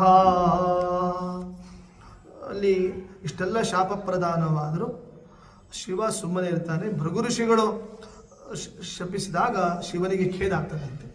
ಆ ಸಮಯದಲ್ಲಿ ರುದ್ರದೇವರು ಎದ್ದು ಹೊರಟು ಹೋಗ್ಬಿಡ್ತಾರೆ, ಕೈಲಾಸಕ್ಕೆ ಹೋಗಿಬಿಡ್ತಾರೆ. ಎಷ್ಟು ವರ್ಷದ ಯಾಗ ಇತ್ತು ಅಂದರೆ ಸಹಸ್ರ ಪರಿವತ್ಸರ, 1000 ವರ್ಷದ ಯಾಗ ಆಯ್ತು. 1000 ವರ್ಷ ಯಾಗದಲ್ಲಿ ಇಷ್ಟೆಲ್ಲ ಕಥೆ ನಡೆದಿದೆ. ಹಿಂಗೆ ಎಲ್ಲ ಶಾಪಗಳ ಶಾಪ, ಅವರು ಇವರಿಗೆ ಶಾಪ ಕೊಡೋದು, ಅವರು ಇವರು ಶಾಪ ಕೊಡೋದಂತಹದ್ದು. ಕೊನೆಗೆ ಆ ಯಜ್ಞ ಮುಗಿಯಿತು, ಎಲ್ಲರೂ ಹೊರಟು ಹೋಗ್ತಾರೆ. ಮುಂದಿನ ದಿನಗಳಲ್ಲಿ ಈ ದಕ್ಷ ಪ್ರಜಾಪತಿ ಏನು ಮಾಡ್ತಾನೆ, ಮುದ್ದಾಮಾಗಿ ಇನ್ನೊಂದು ಯಾಗವನ್ನು ಆಯೋಜನೆ ಮಾಡ್ತಾನೆ. ಅದರ ಹೆಸರು ಬೃಹಸ್ಪತಿ ಸವಂ ನಾಮ. ಬೃಹಸ್ಪತಿ ಸವ ಅಂತ ಒಂದು ಯಾಗ. ಆ ಯಾಗವನ್ನು ಮಾಡಿ ಆ ಯಾಗಕ್ಕೆ ಎಲ್ಲರೂ ಬರಬೇಕು ಅಂತ ಆಮಂತ್ರಣ ಪತ್ರಿಕೆ ಕಳಿಸ್ಕೊಡ್ತಾನೆ. ಎಲ್ಲ ದೇವತೆಗಳ ಲೋಕಕ್ಕೆ ಆಮಂತ್ರಣ ಪತ್ರಿಕೆ ಹೋಯಿತು. ಆದರೆ ಒಂದು ಲೋಕ ಬಿಟ್ಟು, ಯಾವುದೋ ಕೈಲಾಸ ಪರ್ವತಕ್ಕೆ ಆಮಂತ್ರಣ ಪೋಸ್ಟ್ ಆಗಿಲ್ಲ, ಅದು ಹೋಗಲಿಲ್ಲ ಅಂತ. ಯಾಕೆಂದರೆ ಆಮಂತ್ರಣ ಹೋಗಬಾರ್ದು ಅಂತೇಳಿ ಬ್ಲಾಕ್ ಮಾಡಿಬಿಡ್ತಾನೆ.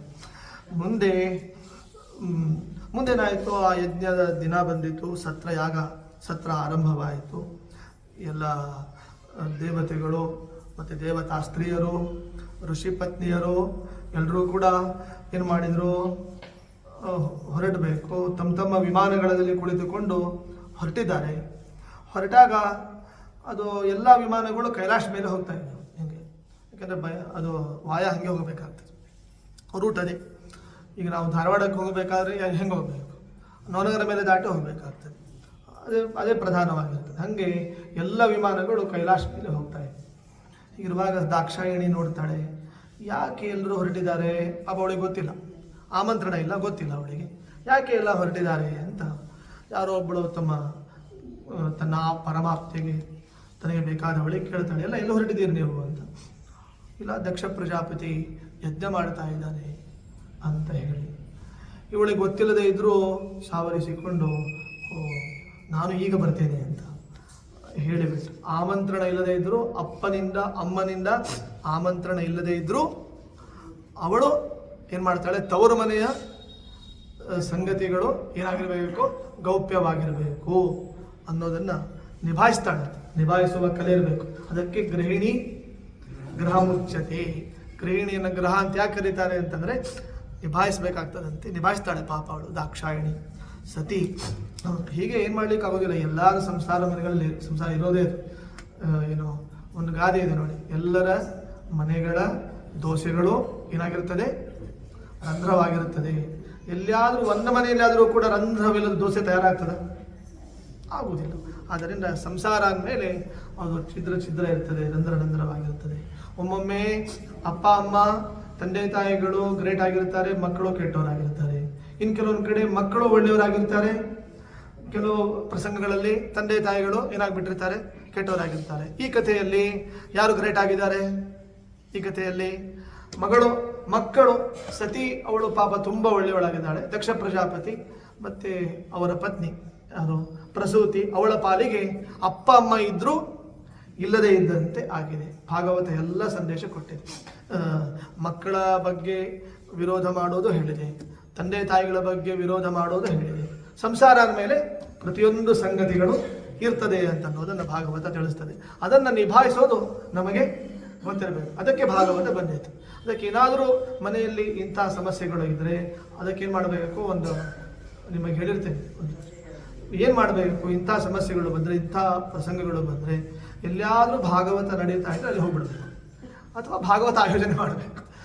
ಯಾಕಂದರೆ ಎಲ್ಲ ಮನೆಯಲ್ಲಿರುವಂತಹ ಈ ಏನು ಮನಸ್ಸಿಗೆ ದುಃಖ ಆಗ್ತಿರ್ತದೆ, ಅವೆಲ್ಲ ಏನಾಗ್ತದೆ, ಮರೆತು ಹೋಗ್ತದೆ. ಅದಕ್ಕೆ ಭಾಗವತ ಬಂದಿತ್ತು. ಭಾಗವತ ಯಾಕೆ ಬಂದಿತ್ತು? ನಮಗೆ ಬಂದಿರುವ ದುರಿತಗಳನ್ನು ನಿವಾರಣೆ ಮಾಡಲಿಕ್ಕೆ ಅಂತಲೇ ಬಂದಿರುವಂತಹ ಗ್ರಂಥ ಭಾಗವತ. ಹೀಗೆ ದಾಕ್ಷಾಯಿಣಿ ಅದನ್ನು ನಿಭಾಯಿಸಿ ಬಿಡ್ತಾಳೆ. ನಿಭಾಯಿಸಿ ಬಂದು ಆಮೇಲೆ ಈಗ ಎಂಟ್ರಿ ಆಯಿತು ಎಲ್ಲಿ, ಶಿವನ ಬಳಿ. ಶಿವನಿಗೆ ಪ್ರಾರ್ಥನೆ ಮಾಡ್ತಾಳೆ, ಭಾರಿ ಪ್ರಾರ್ಥನೆ ಮಾಡಿರ್ತಾಳೆ. ಅವತ್ತೇನು ದಾಕ್ಷಾಯಿಣಿ ತುಂಬ ವಿಧವಾದ ಅಡಿಗೆ ಮಾಡ್ತಾಳೆ, ನೈವೇದ್ಯ ಅರ್ಪಣೆ ಮಾಡ್ತಾಳೆ. ದಿನಾಲು 1, 2, 3 ಮಾತ್ರ ಮಾಡ್ತಿದ್ಲು ನೈವೇದ್ಯ. ಅಂದು ತುಂಬ ನೈವೇದ್ಯವನ್ನು ಮಾಡಿದ್ದು ಶಿವನಿಗೆ ಅರ್ಥ ಆಯಿತು, ತುಂಬ ನೈವೇದ್ಯ ಅರ್ಪಣೆ ಮಾಡಿದೆ ಅಂದರೆ ಇನ್ನಲ್ಲಿ ಏನೋ ಬಯಕೆ ಇದೆ ಅಂತ. ಹಾಗೆ ತಿಳ್ಕೊಳ್ಬೇಕಂತ ನಾವು, ಇದು ಸಂಸಾರ ಅಂತ. ದಿನನಿತ್ಯದ ಒಂದು ಶೈಲಿಗೂ ಸ್ಪೆಷಲ್ ಆದ ದಿನ ಇದ್ದರೆ ಆ ಶೈಲಿಗೂ ವ್ಯತ್ಯಾಸ ಇರ್ತದೆ. ತುಂಬ ಏನೋ ಮಾಡ್ತಾ ಇದ್ದಾರೆ ಅಂದರೆ ಏನೋ ಅಪೇಕ್ಷೆ ಇದೆ ಅಂತ ಅರ್ಥ. ಹೀಗೆ ದಾಕ್ಷಾಯಿಣಿ ಎಲ್ಲ ವಿಧವಾದ ನೈವೇದ್ಯವನ್ನು ಅರ್ಪಣೆ ಮಾಡಿದ್ದು. ಶಿವ ಕೇಳಿದ, ಏನಾಗಬೇಕೀಗ ಅಂತ.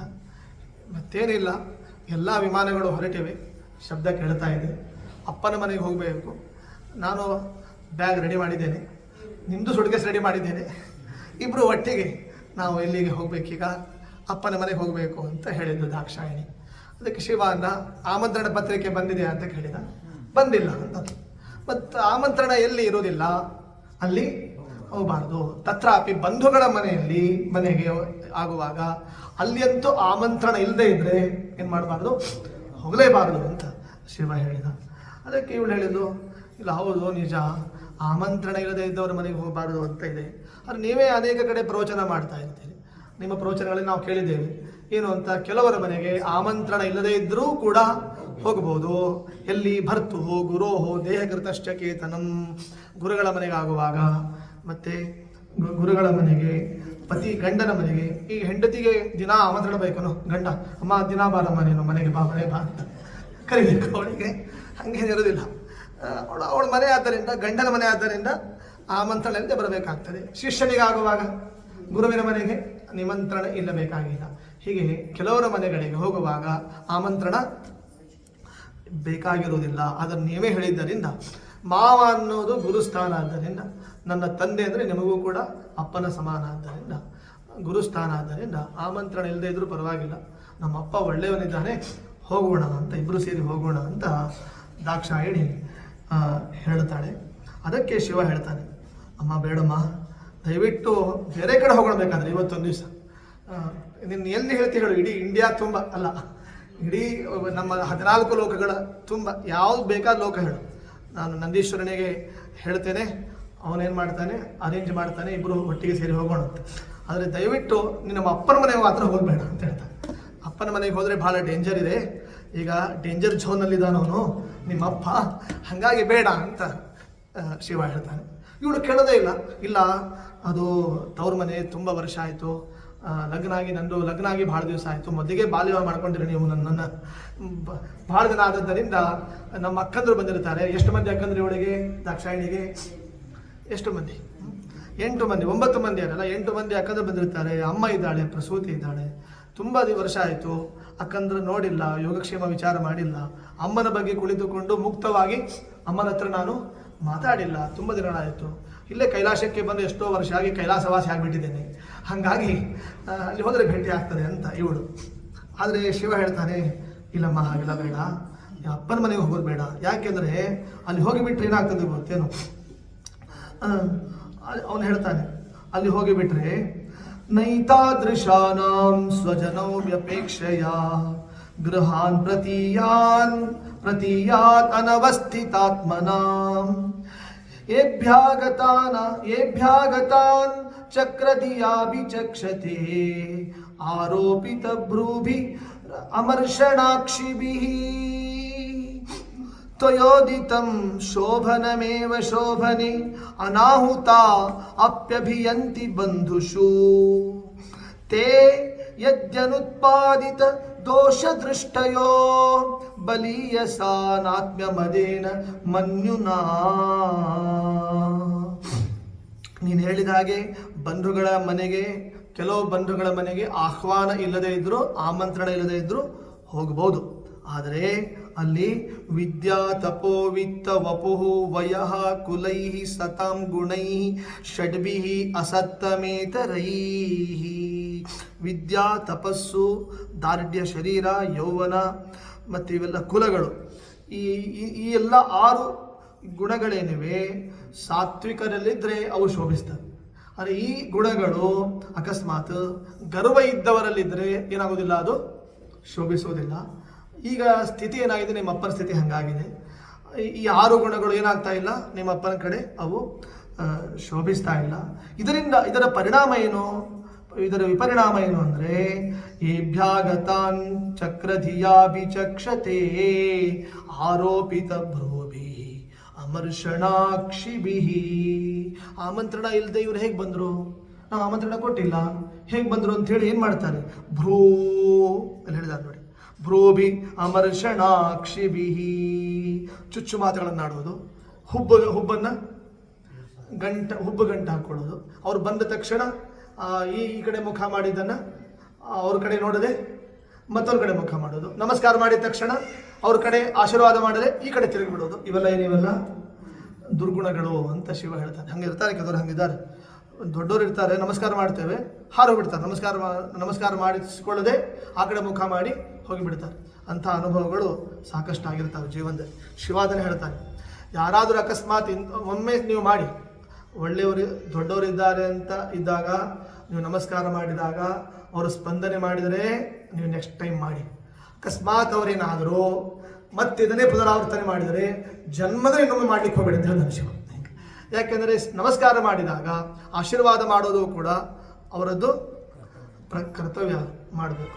ಅಂಥವರು ಕೆಲವರು ಇರ್ತಾರೆ, ಮುದ್ದ ಮಾಡ್ತಾರೆ. ನಮಸ್ಕಾರ ಮಾಡಿದ್ರು, ಮಾತಾಡಲಿಕ್ಕೆ ಹೋದರೂ ಮುಖವನ್ನು ಆ ಕಡೆ ಮಾಡಿಕೊಂಡು ಹೋಗ್ತಾರೆ. ಆದ್ದರಿಂದ ಅಂಥ ಸ್ಥಿತಿ ನಿಮ್ಮಪ್ಪನಲ್ಲಿ ಇದ್ದದರಿಂದ ನಾನು ಬರೋದಿಲ್ಲ, ನೀನು ಹೋಗಬೇಡ ಅಂತ ದಾಕ್ಷಾಯಿಣಿಗೆ ಶಿವ ಎಷ್ಟು ಹೇಳ್ತಾನೆ. ಮತ್ತು ನೀನು ಅಕಸ್ಮಾತ್ ಅಲ್ಲಿ ಹೋಗಿಬಿಟ್ರೆ ನೀನು ಚುಚ್ಚಿದ ಮಾತುಗಳನ್ನು ಕೇಳಬೇಕಾಗ್ತದೆ, ಮಾರ್ಮಿಕವಾದ ವಚನಗಳು, ಮರ್ಮಾಘಾತ ಆಗ್ತದೆ, ನರ್ಮಾಘಾತ ಆಗ್ತದೆ, ಬೇಡ ಅಂತ, ನಿನಗೆ ಸಹಿಸಲಿಕ್ಕಾಗೋದಿಲ್ಲ ಅಂತ ಹೇಳಿದರು. ದಾಕ್ಷಾಯಿಣಿ ಹೌದು ಅಂತ ಅನ್ನಿಸ್ತದೆ, ಕರೆಕ್ಟ್ ಆಯಿತು, ಇಲ್ಲೇ ಕೂಡ್ತೇನೆ ಕೈಲಾಸದಲ್ಲಿ, ಮತ್ತೇನು ಮಾಡೋದು, ಇಲ್ಲೇ ಕೂತಿರ್ತೇನೆ ಅಂತಂತಾಳೆ. ಮತ್ತೆ ಹೊರಗೆ ಹೋಗ್ತಾಳೆ, ವಿಮಾನ ನೋಡ್ತಾಳೆ, ಮತ್ತೆ ಹೋಗಬೇಕು ಅಂತ ಅನ್ನಿಸ್ತದೆ ದಾಕ್ಷಾಯಿಣಿ. ಹೊರಗೆ ಹೋದಾಗ ತವ್ರ ಮನೆಗೆ ಹೋಗಬೇಕು ಅಂತ, ಗಂಡನ ಮಳೆಗೆ ಬಂದಾಗ ಕೈಲಾಸದಲ್ಲೇ ಇರಬೇಕು ಅಂತ, ಹೀಗೆಲ್ಲ ಅವಳಿಗೆ ಆಗ್ತದೆ. ಆದಾಗ ಕೊನೆಗೇನಾಯಿತು, ಶಿವನಿಗೆ ಅರ್ಥ ಆಗಿತ್ತು, ಇವಳು ದಾಕ್ಷಾಯಿಣಿ ಇಲ್ಲಿದ್ದರೂ ಸಾಯ್ತಾಳೆ, ಕೊರಗಿ ಇಲ್ಲಿ ಸಾಯ್ತಾಳೆ, ಹೋದರೆ ಅಲ್ಲೂ ಸಾಯ್ತಾಳೆ. ಸಾಯೋದಂತೂ ನಿಜ, ಅದಕ್ಕೆ ನಾನೇನು ಮಾಡಬೇಕು, ಕಣ್ಣು ಮುಚ್ಚಿ ಕುತ್ಕೋಬೇಕು, ಕುತ್ಕೊಂಡ್ಬಿಟ್ಟ ಶಿವ. ಎರಡೂ ಸ್ಥಿತಿ ಹಾಗೆ ಇದೆ. ಇಲ್ಲಿದ್ದರೂ ಸಾಯ್ತಾಳಾದ್ದರಿಂದ, ಹೋದರೂ ಸಾಯ್ತಾಳಾದ್ದರಿಂದ ನಾನು ಕಣ್ಣು ಮುಚ್ಚಿ ಕೂಡೋದೇ ಕ್ಷೇಮ ಅಂತ ಹೇಳಿ ರುದ್ರದೇವರು ಕಣ್ಣು ಮುಚ್ಚಿ ಕೂತಿದ್ದಾರೆ. ದಾಕ್ಷಾಯಿಣಿ ಶಿವನನ್ನು ನೋಡಿದ್ಲು, ತಾಯ್ತರೊಳಗೆ ನಮಸ್ಕಾರ ಮಾಡಿದ್ಲು, ತನ್ನ ಬ್ಯಾಗ್ ತಗೊಂಡ್ಲು, ಹೊರಟು ಇಲ್ಲಿ ದಕ್ಷ ಪ್ರಜಾಪತಿ ಯಜ್ಞ ಮಾಡುವ ಸ್ಥಳಕ್ಕೆ ಅಲ್ಲಿಗೆ ದಾಕ್ಷಾಯಿಣಿ ಬರ್ತಾಳೆ. ಬಂದಾಗ ದಕ್ಷ ಪ್ರಜಾಪತಿ ಇದ್ದಾನಲ್ಲ, ಅವನು ಮೊದಲಿಗೆ ವಾರ್ನ್ ಮಾಡಿಟ್ಟಿರ್ತಾನೆ. ಯಾರಿಗೆ? ತನ್ನ ಪತ್ನಿ, ತನ್ನ ಹೆಂಡತಿಗೆ, ಉಳಿದ ಮಕ್ಕಳಿಗೆ. ದಾಕ್ಷಾಯಿಣಿ ಬಂದಾಗ ನೀವು ಯಾರಾದರೂ ಏನಾದರೂ ಸ್ವಾಗತ ಮಾಡಿದರೆ ನಿಮ್ದೆಲ್ಲರದು ಪಿಂಡ ಪ್ರದಾನ ಮಾಡ್ತೀನಿ ಅಂತ ಹೇಳ್ಬಿಟ್ಟೆ ದಕ್ಷ ಪ್ರಜಾಪತಿ. ಪಕ್ಷಮಾಸ ಹೇಗೂ ಹತ್ರ ಬಂದಿದೆ, ಎಲ್ಲರದು ಶ್ರಾದ್ದ ಮಾಡಿಬಿಡ್ತೀನಿ ಅಂತ. ಹಾಗಾಗಿ ಪಾಪ ಅವರು ಹೆದರಿ ಬಿಟ್ಟು ದಾಕ್ಷಾಯಿಣಿ ಬಂದಾಗ ಅವ್ರು ಯಾರು ಕಣ್ಣು ನೋಡಿದ್ರು ನೋಡದಂತೆ ಇರ್ತಾರೆ. ಹಂಗಿರ್ತಾವೆ ನೋಡಿ ಸಿಚುವೇಶನ್, ಹೆಂಗಿರ್ತದೆ ನೋಡಿ. ಭಾಳ ಈಗ ನಾವು ನಿಮ್ಮನ್ನು ನಗೋ ಪ್ರಸಂಗ ಇದೆ ಇದು, ಆದರೆ ಪಾಪ ಅವಳು ಹೇಗಾಗಿರಬಾರ್ದು. ನಮಗೆ ನೋಡಿ ಎಲ್ಲಾದರೂ ಒಂದು ಕಡೆ ಹೋದಾಗ ಬರ್ರಿ ಅಂತಂದರೆ, ಒಂದು ಮನೆಗೆ ಹೋದಾಗ ಬರ್ರಿ ಕೂಡಿ ಅಂತಂದರೆ ಹೋಗ್ಲಿಕ್ಕೆ ಎಲ್ಲ ಅನುಕೂಲ ಆಗ್ತದೆ. ಅದು ಬಿಟ್ಟು ನೋಡಿದರೂ ಕೂಡ ಆ ಕಡೆ ನೋಡದಂತೆ ಮಾಡಿಬಿಟ್ರೆ ಹೇಗೆ ಅನ್ನಿಸ್ತದೆ? ಎಷ್ಟೋಳು ನಿಭಾಯಿಸಿರ್ಬೋದು, ಎಷ್ಟೋಳು ಸಹಿಸಿಕೊಂಡಿರ್ಬೋದು. ದಾಕ್ಷಾಯಿಣಿ ನೋಡಿದರೂ ನೋಡದಂತೆ ಇದ್ದಾರೆ ಎಲ್ಲ, ತಾಯಿ ಆಗಲಿ ಮಕ್ಕಳಾಗಲಿ. ಆದರೂ ಸಹಿಸಿಕೊಂಡು ದ್ವಾರದಲ್ಲೇ ನಿಂತ್ಕೊಂಡಿದ್ದಾಳಂತೆ. ಈ ಕರಿಬೋದು, ಅಥವಾ ಇನ್ನೊಂದು ಹಂತ ಆದ ಮೇಲೆ ನನಗೆ ಹೇಳ್ಬೋದು. ಅಪ್ಪ ದೀಕ್ಷಿತನಾಗಿದ್ದಾನೆ, ಸ್ವಲ್ಪ ಹೊತ್ತು ಒಂದು ಮಂತ್ರ ಮುಗಿದ ಮೇಲೆ ಕರಿಬಹುದು ಅಂತ ವೇಟ್ ಮಾಡ್ತಾಳಂತೆ ದಾಕ್ಷಾಯಿಣಿ. ಎಲ್ಲಿ ನಿಂತುಕೊಂಡು? ದ್ವಾರದಲ್ಲಿ, ಬಾಗಿಲ ಒಳಗೆ ನಿಂತ್ಕೊಂಡಾಳ. ಪಾಪ ಒಳ ಸೇರಿ ಬಂದಿಲ್ಲ ಅಂತ. ಯಾಕೆಂದರೆ ಅನಾಹುತ, ಕರೆಯದೆ ಒಳಗೆ ಹೋಗ್ಲಿಕ್ಕೆ ಇಲ್ಲ.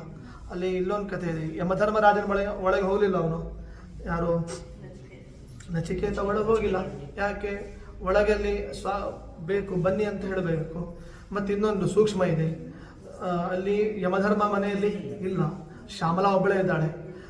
ಒಬ್ಬರೇ ಹೆಣ್ಣು ಮಗಳು, ಸ್ತ್ರೀಯರು ಒಬ್ಬರೇ ಮನೆಯಲ್ಲಿದ್ದಾಗ ಗಂಡ ಇಲ್ಲ ಅಂತಾದರೆ ಅಂಥ ಮನೆಗೆ ಏನು ಮಾಡಬಾರದು, ಒಳಗೆ ಪ್ರವೇಶ ಮಾಡಬಾರದು ಎಂಬ ಸಂದೇಶವನ್ನು ನಚಿಕೇತ ಕೊಟ್ಟಿದ್ದಾನೆ. ಯಮ ಬರೋ ತನಕ 3 ದಿವಸ ಅಲ್ಲೇ ಹೊರಗಿದ್ದಾನಂತ ನಚಿಕೇತ. ಅದೆಷ್ಟೋ ಧರ್ಮ ಸೂಕ್ಷ್ಮ ಇರ್ತದೆ. ಹಾಗಾಗಿ ಸತೀದೇವಿ ಕರೆಯದೆ ಹೇಗೆ ಹೋಗೋದು ಅಂತೇಳಿ ದ್ವಾರದ ಹೊರಗೆ ನಿಂತುಕೊಂಡಿದ್ದಾಳೆ ಪಾಪ ದಾಕ್ಷಾಯಿಣಿ.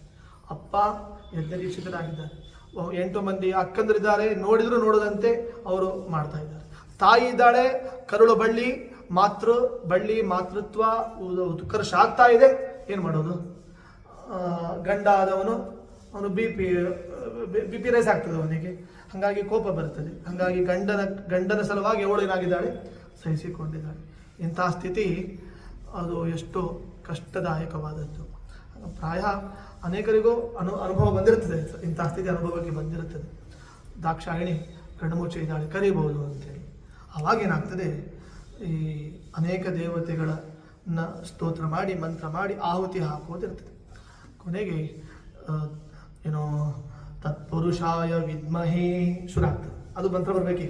ತ್ರ್ಯಂಬಕಂ ಯಜಾಮಹೇ ಸುಗಂಧಿಂ ಪುಷ್ಟಿವರ್ಧನಂ ಉರ್ವಾರುಕಮಿವ ಬಂಧನಾತ್ ಮೃತ್ಯೋರ್ಮುಕ್ಷೀಯ ಮಾಮೃತಾತ್ ಅಂತ ಹೇಳಿ ಆಹುತಿ ಹಾಕಬೇಕು. ದಕ್ಷ ಪ್ರಜಾಪತಿ ಈ ಮಂತ್ರ ನಿಲ್ಲಿಸಿ ಅಂತ ಹೇಳ್ತಾರೆ. ಈ ಮಂತ್ರ ನಿಲ್ಲಿಸಬೇಕು. ಈ ಮಂತ್ರದಿಂದ ಆಹುತಿಯನ್ನು ಹಾಕಬಾರದು.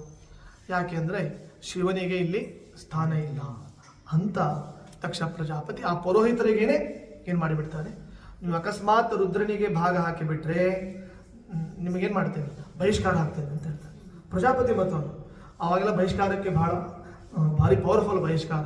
ಅದು ಪ್ರಜಾಪತಿಗಳು ಬಹಿಷ್ಕಾರ ಹಾಕಿಬಿಟ್ರೆ ಕೊನೆಗೆ ಜೀವಿತಾವಧಿಯವರಿಗೂ ಅನ್ನ ಇಲ್ಲ ನೀರಿಲ್ಲ ಪುರೋಹಿತರಿಗೆ. ಹಾಗಾಗಿ ಬಹಿಷ್ಕಾರ ಹಾಕಿಬಿಡ್ತೇನೆ ಅಂತಂದಾಗ ಪುರೋಹಿತರಂದ್ರೂ ಇಲ್ಲ, ಇವತ್ತಿನಿಂದ ಶಿವನ ಮಂತ್ರ ಮರೆತು ಹೋಗ್ತಾರೆ ಅಂದ್ಬಿಟ್ಟು ಪಾಪ. ಹಾಗಾಗಿ ಶಿವನ ಮಂತ್ರಕ್ಕೆ ಅವಕಾಶ ಇಲ್ಲ, ರುದ್ರ ಮಂತ್ರ ಇಲ್ಲ, ಶಿವನಾದ ಇಲ್ಲ, ರುದ್ರನಾದ ಇಲ್ಲ. ಇದನ್ನು ದಾಕ್ಷಾಯಿಣಿ ಕಣ್ಣಾರೆ ನೋಡ್ತಾಳೆ. ಎಲ್ಲಿ? ತನ್ನ ಪತಿಗೆ ಆಗುವ ಅವಮಾನವನ್ನು ಕಣ್ಣಾರೆ ನೋಡ್ತಾಳೆ. ಬೇರೆ ಯಾರೂ ಮಾಡೋದಲ್ಲ. ಯಾರು ಮಾಡ್ತಾ ಇದ್ದಾರೆ?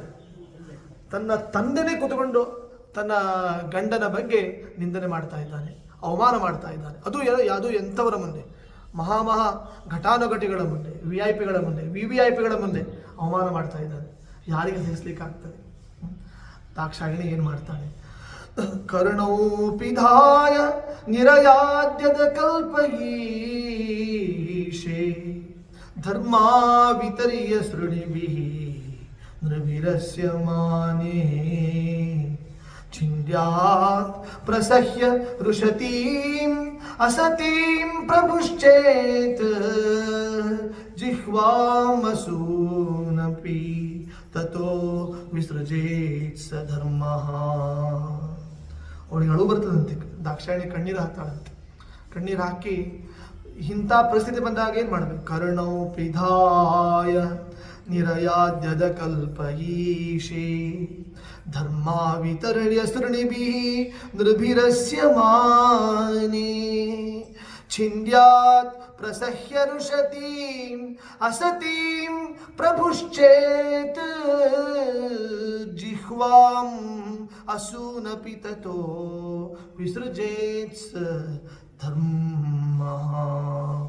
ತನ್ನ ಪತಿಯನ್ನು ಯಾರೋ ನಿಂದನೆ ಮಾಡುತ್ತಾರೆ, ನಿಂದನೆ ಮಾಡುವಾಗ ತನಗೆ ತಾಕತ್ತಿದ್ರೆ ಏನು ಮಾಡಬೇಕು, ಶಕ್ತಿ ಇದ್ರೆ ಏನು ಮಾಡಬೇಕು, ಅವರ ಜೊತೆಗೆ ವಾದ ಪ್ರತಿವಾದ ಮಾಡಿ ಯುದ್ಧ ಮಾಡಿ ಅವರನ್ನು ಸೋಲಿಸಿ ಆದರೂ ಬರಬೇಕು. ಅಕಸ್ಮಾತ್ ಅದು ಆಗಿಲ್ಲ ಅಂತಾದರೆ ಯಾರು, ಅದು ಸಾಧ್ಯ, ಇನ್ನೂ ಸಾಧ್ಯ ಇತ್ತು ಅಂತಂದರೆ ಯಾರು ಅವಮಾನ ಮಾಡ್ತಾ ಇದ್ದಾರೆ, ಯಾರು ನಿಂದನೆ ಮಾಡ್ತಾ ಇದ್ದಾರೆ ಅವರ ನಾಲಿಗೆಯನ್ನೇ ಕತ್ತರಿಸಿಬಿಡಬೇಕು. ಅದು ಆಗಿಲ್ಲ ಅಂತಾದರೆ ಕರ್ಣೌ ಪಿಧಾಯ ಏನು ಮಾಡಬೇಕು? ಕಿವಿಗಳನ್ನು ಮುಚ್ಚಿ ಅಲ್ಲಿಂದ ಹೊರಟೋಗಬೇಕು. ಇನ್ನೂ ಪ್ರೀತಿ ಇತ್ತು ಅಂತಂದರೆ ಏನು ಮಾಡಬೇಕು? ಕೊನೆಗೆ ಪ್ರಾಣವನ್ನೇ ಬಿಡಬೇಕು ಅಂತ ದಾಕ್ಷಾಯಣಿ ಆಲೋಚನೆ ಮಾಡಿಬಿಟ್ಟು ಏನು ಮಾಡ್ತಾಳೆ? ಅವಳು ಅಪ್ಪನಿಗೆ ಹೇಳ್ತಾಳೆ, ಅಪ್ಪ ನೀ ಶಿವನಿಗೆ ಇಂದು ಅವಮಾನ ಮಾಡಿದೆ, ಶಿವನಿಗೆ ಭಾಗ ಇಲ್ಲ, ರುದ್ರದೇವರಿಗೆ ಸಲ್ಲುವ ಏನೋ ಹವಿಸ್ಸನ್ನು ನೀನು ಕೊಟ್ಟಿಲ್ಲ. ಅದರಿಂದ ನನ್ನ ಶಿವ ಅಂದರೆ ನನ್ನ ಪ್ರಾಣ. ಯಾಕೆಂದರೆ ಶಿವ ಅಂದರೆ ನೀನು ಸುಮ್ಮನೆ ಅರ್ಥ ತಿಳ್ಕೊಬೇಡ, ಯಾವನೋ ಕಾಂಜಿ ಪಿಂಜಿ ವ್ಯಕ್ತಿ ಅಂತ ತಿಳಿಬೇಡ. ನೀನು ಪ್ರಜಾಪತಿ ಇರ್ಬೋದು, ನೀನು ಬರೀ ಪ್ರಜಾಪತಿ. ನನ್ನ ಗಂಡ ಯಾರು ಗೊತ್ತಾ? 3 ಲೋಕದ ಅಧಿಪತಿ ಅಂತ ಪಾರ್ವತಿ. ನೀನು ಬರೇ ಪ್ರಜಾಪತಿ, ನನ್ನ ಪತಿ 3 ಲೋಕದ ಪತಿ. ಯದ್ವೇಕ್ಷರಂ ನಾಮ ಹೆಚ್ಚು ಹೇಳ್ತಾಳೆ ನೋಡಿ ದಾಕ್ಷಾಯಣಿ. ಅವಳು ಕಣ್ಣೀರು ಹಾಕ್ಕೊಂಡು ಹೇಳ್ತಾಳೆ ಈ ಶ್ಲೋಕವನ್ನು. ಯದ್ವೇಕ್ಷರಂ ನಾಮ ಗಿರೇರಿತಂ ನೃಣಾಂ ಸಕೃತ್ ಪ್ರಸಂಗಾತ್ ಅಘಮಾಶು ಹಂತಿ ತತ್ ಪವಿತ್ರ ಕೀರ್ತಿಂ ತಮಲಂಘ್ಯ ಶಾಸನಂ ಭವಾನಹೋ ದ್ವೇಷ್ಟಿ ಶಿವಂ ಶಿವೇತರಃ. ಯದ್ವೇಕ್ಷರಂ ನಾಮ, ನನ್ನ ಗಂಡನಿಗೆ 2 ಅಕ್ಷರ ಇದೆ. ನನ್ನ ಗಂಡನ ಹೆಸರಲ್ಲಿ 2 ಅಕ್ಷರ. ಏನು? ಶಿವ ಅಂತ 2 ಅಕ್ಷರ. ಆ ಶಿವನಿಂದ ಈ ಜಗತ್ತೇನಾಗಿದೆ? ಮಂಗಲವಾಗಿದೆ. ಶಿವ ಎಂಬ 2 ಅಕ್ಷರಗಳನ್ನು ಕೇವಲ ಒಮ್ಮೆ ಹೇಳೋದ್ರಿಂದಲೇ ಏನಾಗಿ ಬಿಡ್ತದೆ? ಕನಕದಾಸರು ಹೇಳ್ತಾರೆ, ಶಿವ ಶಿವ ಶಿವ ಶಿವ ಎನ್ನೀರೋ. ಕೇವಲ ಶಿವ ಎಂಬ 2 ಅಕ್ಷರಗಳನ್ನು ಹೇಳೋದ್ರಿಂದಲೇ ಎಲ್ಲ ಪಾಪಗಳು ಪರಿಹಾರವಾಗ್ತದೆ ಅಂತ ಮಂಗಲಮಯನಾದ, ಜಗನ್ಮಂಗಲನಾದ, ಕರುಣಾಮಯಿಯಾದ ನನ್ನ ಗಂಡ ಅಂತೂ ನನಗೆ ಗೊತ್ತಿದೆ. ನನ್ನ ಗಂಡನ ಸ್ವಭಾವ ಗೊತ್ತಿದೆ. ತುಂಬ ಮುಗ್ಧ, ಅವನು ತುಂಬ ಮುಗ್ಧ. ಪಾಪ ಅವನು ತಪಸ್ಸು ಮಾಡಿದರೂ ವರ ಕೊಡ್ತಾನೆ, ದ್ವೇಷ ಮಾಡಿದರೂ ವರ, ಬೈದರೂ ವರ ಕೊಡ್ತಾರೆ. ಅದಕ್ಕೆ ಮುಗ್ಧ ಆದ್ದರಿಂದ ಏನು ಕರೀತಾರೆ ಅವನನ್ನು? ಎಂಥ ಶಂಕರ ಅಂತ ಕರೀತಾರೆ? ಬೋಳಾ ಶಂಕರ ಅಂತ ಕರೀತಾರೆ. ಅಂಥ ಶಿವ. ನನ್ನ ಗಂಡನ ಸ್ವಭಾವ ನನಗೆ ಗೊತ್ತಿದೆ. ತುಂಬ ಒಳ್ಳೆಯವ, ತುಂಬ ಸಾತ್ವಿಕ, ತುಂಬ ಧಾರ್ಮಿಕ. ಧ್ಯೇಯ ಪಂಚಮುಖೋ ರುದ್ರ, 5 ಮುಖಗಳಿಂದ ಪ್ರಪಂಚ ನೋಡ್ತಾನೆ. ಕರುಣಾಮಯಿ ಭಗವಂತ, ಕೈಲಾಸ ವಾಸ ಗೌರೀಶ ಈಶ. ಯಾರು ಏನು ನಿಂದನೆ ಮಾಡಿದರೂ ಏನಾಗಿರ್ತಾನೆ? ಶಾಂತನಾಗಿರ್ತಾನೆ ನನ್ನ ಗಂಡ. ಅಂಥ ಪತಿಯನ್ನು ನೀನು ಏನು ಮಾಡ್ತಾ ಇದ್ದಿ? ನಿಂದನೆ ಮಾಡ್ತಾ ಇದ್ದಿ. ನಿನ್ನ ಮಗಳಾಗಿ ಹುಟ್ಟಿದ್ದು ನನ್ನ ಬ್ಯಾಡ್ ಲಕ್ ಅದು ಅಂತಾಳೆ ದಾಕ್ಷಾಯಣಿ. ನನ್ನ ಬ್ಯಾಡ್ ಲಕ್ ಅದು. ಯಾರಾದರೂ ನನ್ನನ್ನು ಕರಿಬೇಕಾದ್ರೆ ಏನು ಕರೀತಾರೆ? ಏನು ಸಂಬೋಧನೆ ಮಾಡ್ತಾರೆ ನನ್ನನ್ನು? ದಾಕ್ಷಾಯಣಿ ಅಂತ ಕರೀತಾರೆ. ದಾಕ್ಷಾಯಣಿ ಅಂತ ಕರೆದಾಗ ನನಗೆ ಏನಾಗ್ತದೆ? ಇರಿಟೇಷನ್ ಆಗ್ತದೆ. ಯಾಕೆ? ದಕ್ಷನ ಮಗಳು ಅಂತ ನನ್ನ ನೆನಪು ಬರ್ತದೆ. ದಾಕ್ಷಾಯಣಿ ಅಂತ ಕರೀತಾರಲ್ಲ, ಇರ್ಲಿ, ನಾನಿದ್ರೆ ತಾನೇ ದಾಕ್ಷಾಯಣಿ ಅಂತ ಕರೆಯೋದು. ಹಿಂಗೆ ಆಲೋಚನೆ ಮಾಡ್ತಾಳೆ. ನಾನಿದ್ರೆ ತಾನೇ ನನ್ನನ್ನು ದಾಕ್ಷಾಯಣಿ ಅಂತ ಕರೀತಾರೆ, ಸಂಬೋಧನೆ ಮಾಡ್ತಾರೆ. ಇಂದು ಶಿವನ ದ್ವೇಷವನ್ನು ಮಾಡಿದ ದಿನ ಇವತ್ತು ಕರಿ ದಿನ. ಆ್ಯಕ್ಚುಲಿ ಇದು ಬ್ಲ್ಯಾಕ್ ಡೇ. ನನ್ನ ಪಾಲಿಗೆ ಕರಿ ದಿನ. ಕಪ್ಪು ದಿನ. ಹೀಗೆ ಕಾರ್ಗಿಲ್ ದಿನ ಹೇಗಾಗಿತ್ತು, ಏನಾಗಿತ್ತು, ಕಪ್ಪು ದಿನ ಆಗಿತ್ತು. ಆಪರೇಷನ್ ಸಿಂಧೂರ ಏನಾಗಿತ್ತು, ಅವತ್ತಿನ ದಿನ ಕಪ್ಪು ದಿನ ಆಗಿತ್ತು. ಹಾಗೆ ಭಾಗವತದಲ್ಲಿ ಕಪ್ಪು ದಿನ ಅಂದರೆ ಶಿವನ ದ್ವೇಷ ಮಾಡಿದ ದಿನ ಕಪ್ಪು ದಿನ. ಈ ಕಪ್ಪು ದಿನದಂದು ಇಂದಿಗೆ ನಾನು ಇರುವುದಿಲ್ಲ ಅಂತ ಹೇಳಿ ದಾಕ್ಷಾಯಿಣಿ ದಕ್ಷನ ಮಗಳು ನಾನು ಅಂತ ಕರೆಸಿಕೊಳ್ಳಿಕ್ಕೆ ನಾನು ತಯಾರಿಲ್ಲ, ಶಿವನ ಸತಿ ಶಿವಾನಿ ಅಂತ ಕರೆಸಿಕೊಳ್ಳಿಕ್ಕೆ ನಾನು ತಯಾರಿದ್ದೇನೆ, ಭವಾನಿ ಅಂತ ಕರೆಸಿಕೊಳ್ಳಿಕ್ಕೆ ನಾನು ತುಂಬ ಇಷ್ಟಪಡ್ತೇನೆ, ದಕ್ಷಕುಮಾರಿ ಅಂತ ಹೇಳಿಸಿಕೊಳ್ಳಿಕ್ಕೆ ನನಗೆ ಇಷ್ಟ ಇಲ್ಲ ಅಂತ ಹೇಳಿ ತನ್ನದೇ ಒಂದು ಯೋಗಾಗ್ನಿಯನ್ನು ನಿರ್ಮಾಣ ಮಾಡಿಬಿಟ್ಟು ಹರ ಹರ ಮಹಾದೇವ ಅಂತ ಹೇಳಿಬಿಟ್ಟು ಏನು ಮಾಡ್ತಾಳೆ, ಆತ್ಮಾರ್ಪಣೆಯನ್ನು ಮಾಡಿಕೊಳ್ತಾಳೆ. ಅದು ಸುದ್ದಿ ಹೋಗ್ತದೆ. ಮೀಡಿಯಾ ಯಾರು, ನಾರದರೆ ತೆಗೆದುಕೊಂಡು ಹೋಗಿ ಮುಟ್ಟಿಸ್ತಾರೆ. ಶಿವನಿಗೆ ಸುದ್ದಿ ಹೋಯಿತು. ಕ್ರುದ್ಧಸ್ತುದಷ್ಟೋಷ್ಟ ಪುಟಸ್ಸ ಧೂರ್ಜಟಿರ್ಜಟಾಂ ತಡಿದ್ವಹ್ನಿ ಸಟೋಗ್ರ ರೋಚಿಷಂ ಉತ್ಕೃತ್ಯ ರುದ್ರಹಾಸಃ ಸೋತ್ಥಿತೋಹಸನ್ ಗಂಭೀರನಾದೋ ವಿಸಸರ್ಜತಾಂ ಭುವಿ. ರುದ್ರದೇವರು ತನ್ನ ಜಟಾಜೂಟವನ್ನು ಅಪ್ಪಳಿಸಿ ಬಿಡ್ತಾರೆ. ಅಪ್ಪಳಿಸಿದಾಗ ತನ್ನದೇ ಒಂದು ರೂಪ ಬರ್ತದೆ. ಅದೇ ಯಾವುದು ಅಂದರೆ ವೀರಭದ್ರ ಅಂತ ಇದು ಬರ್ತಾರೆ.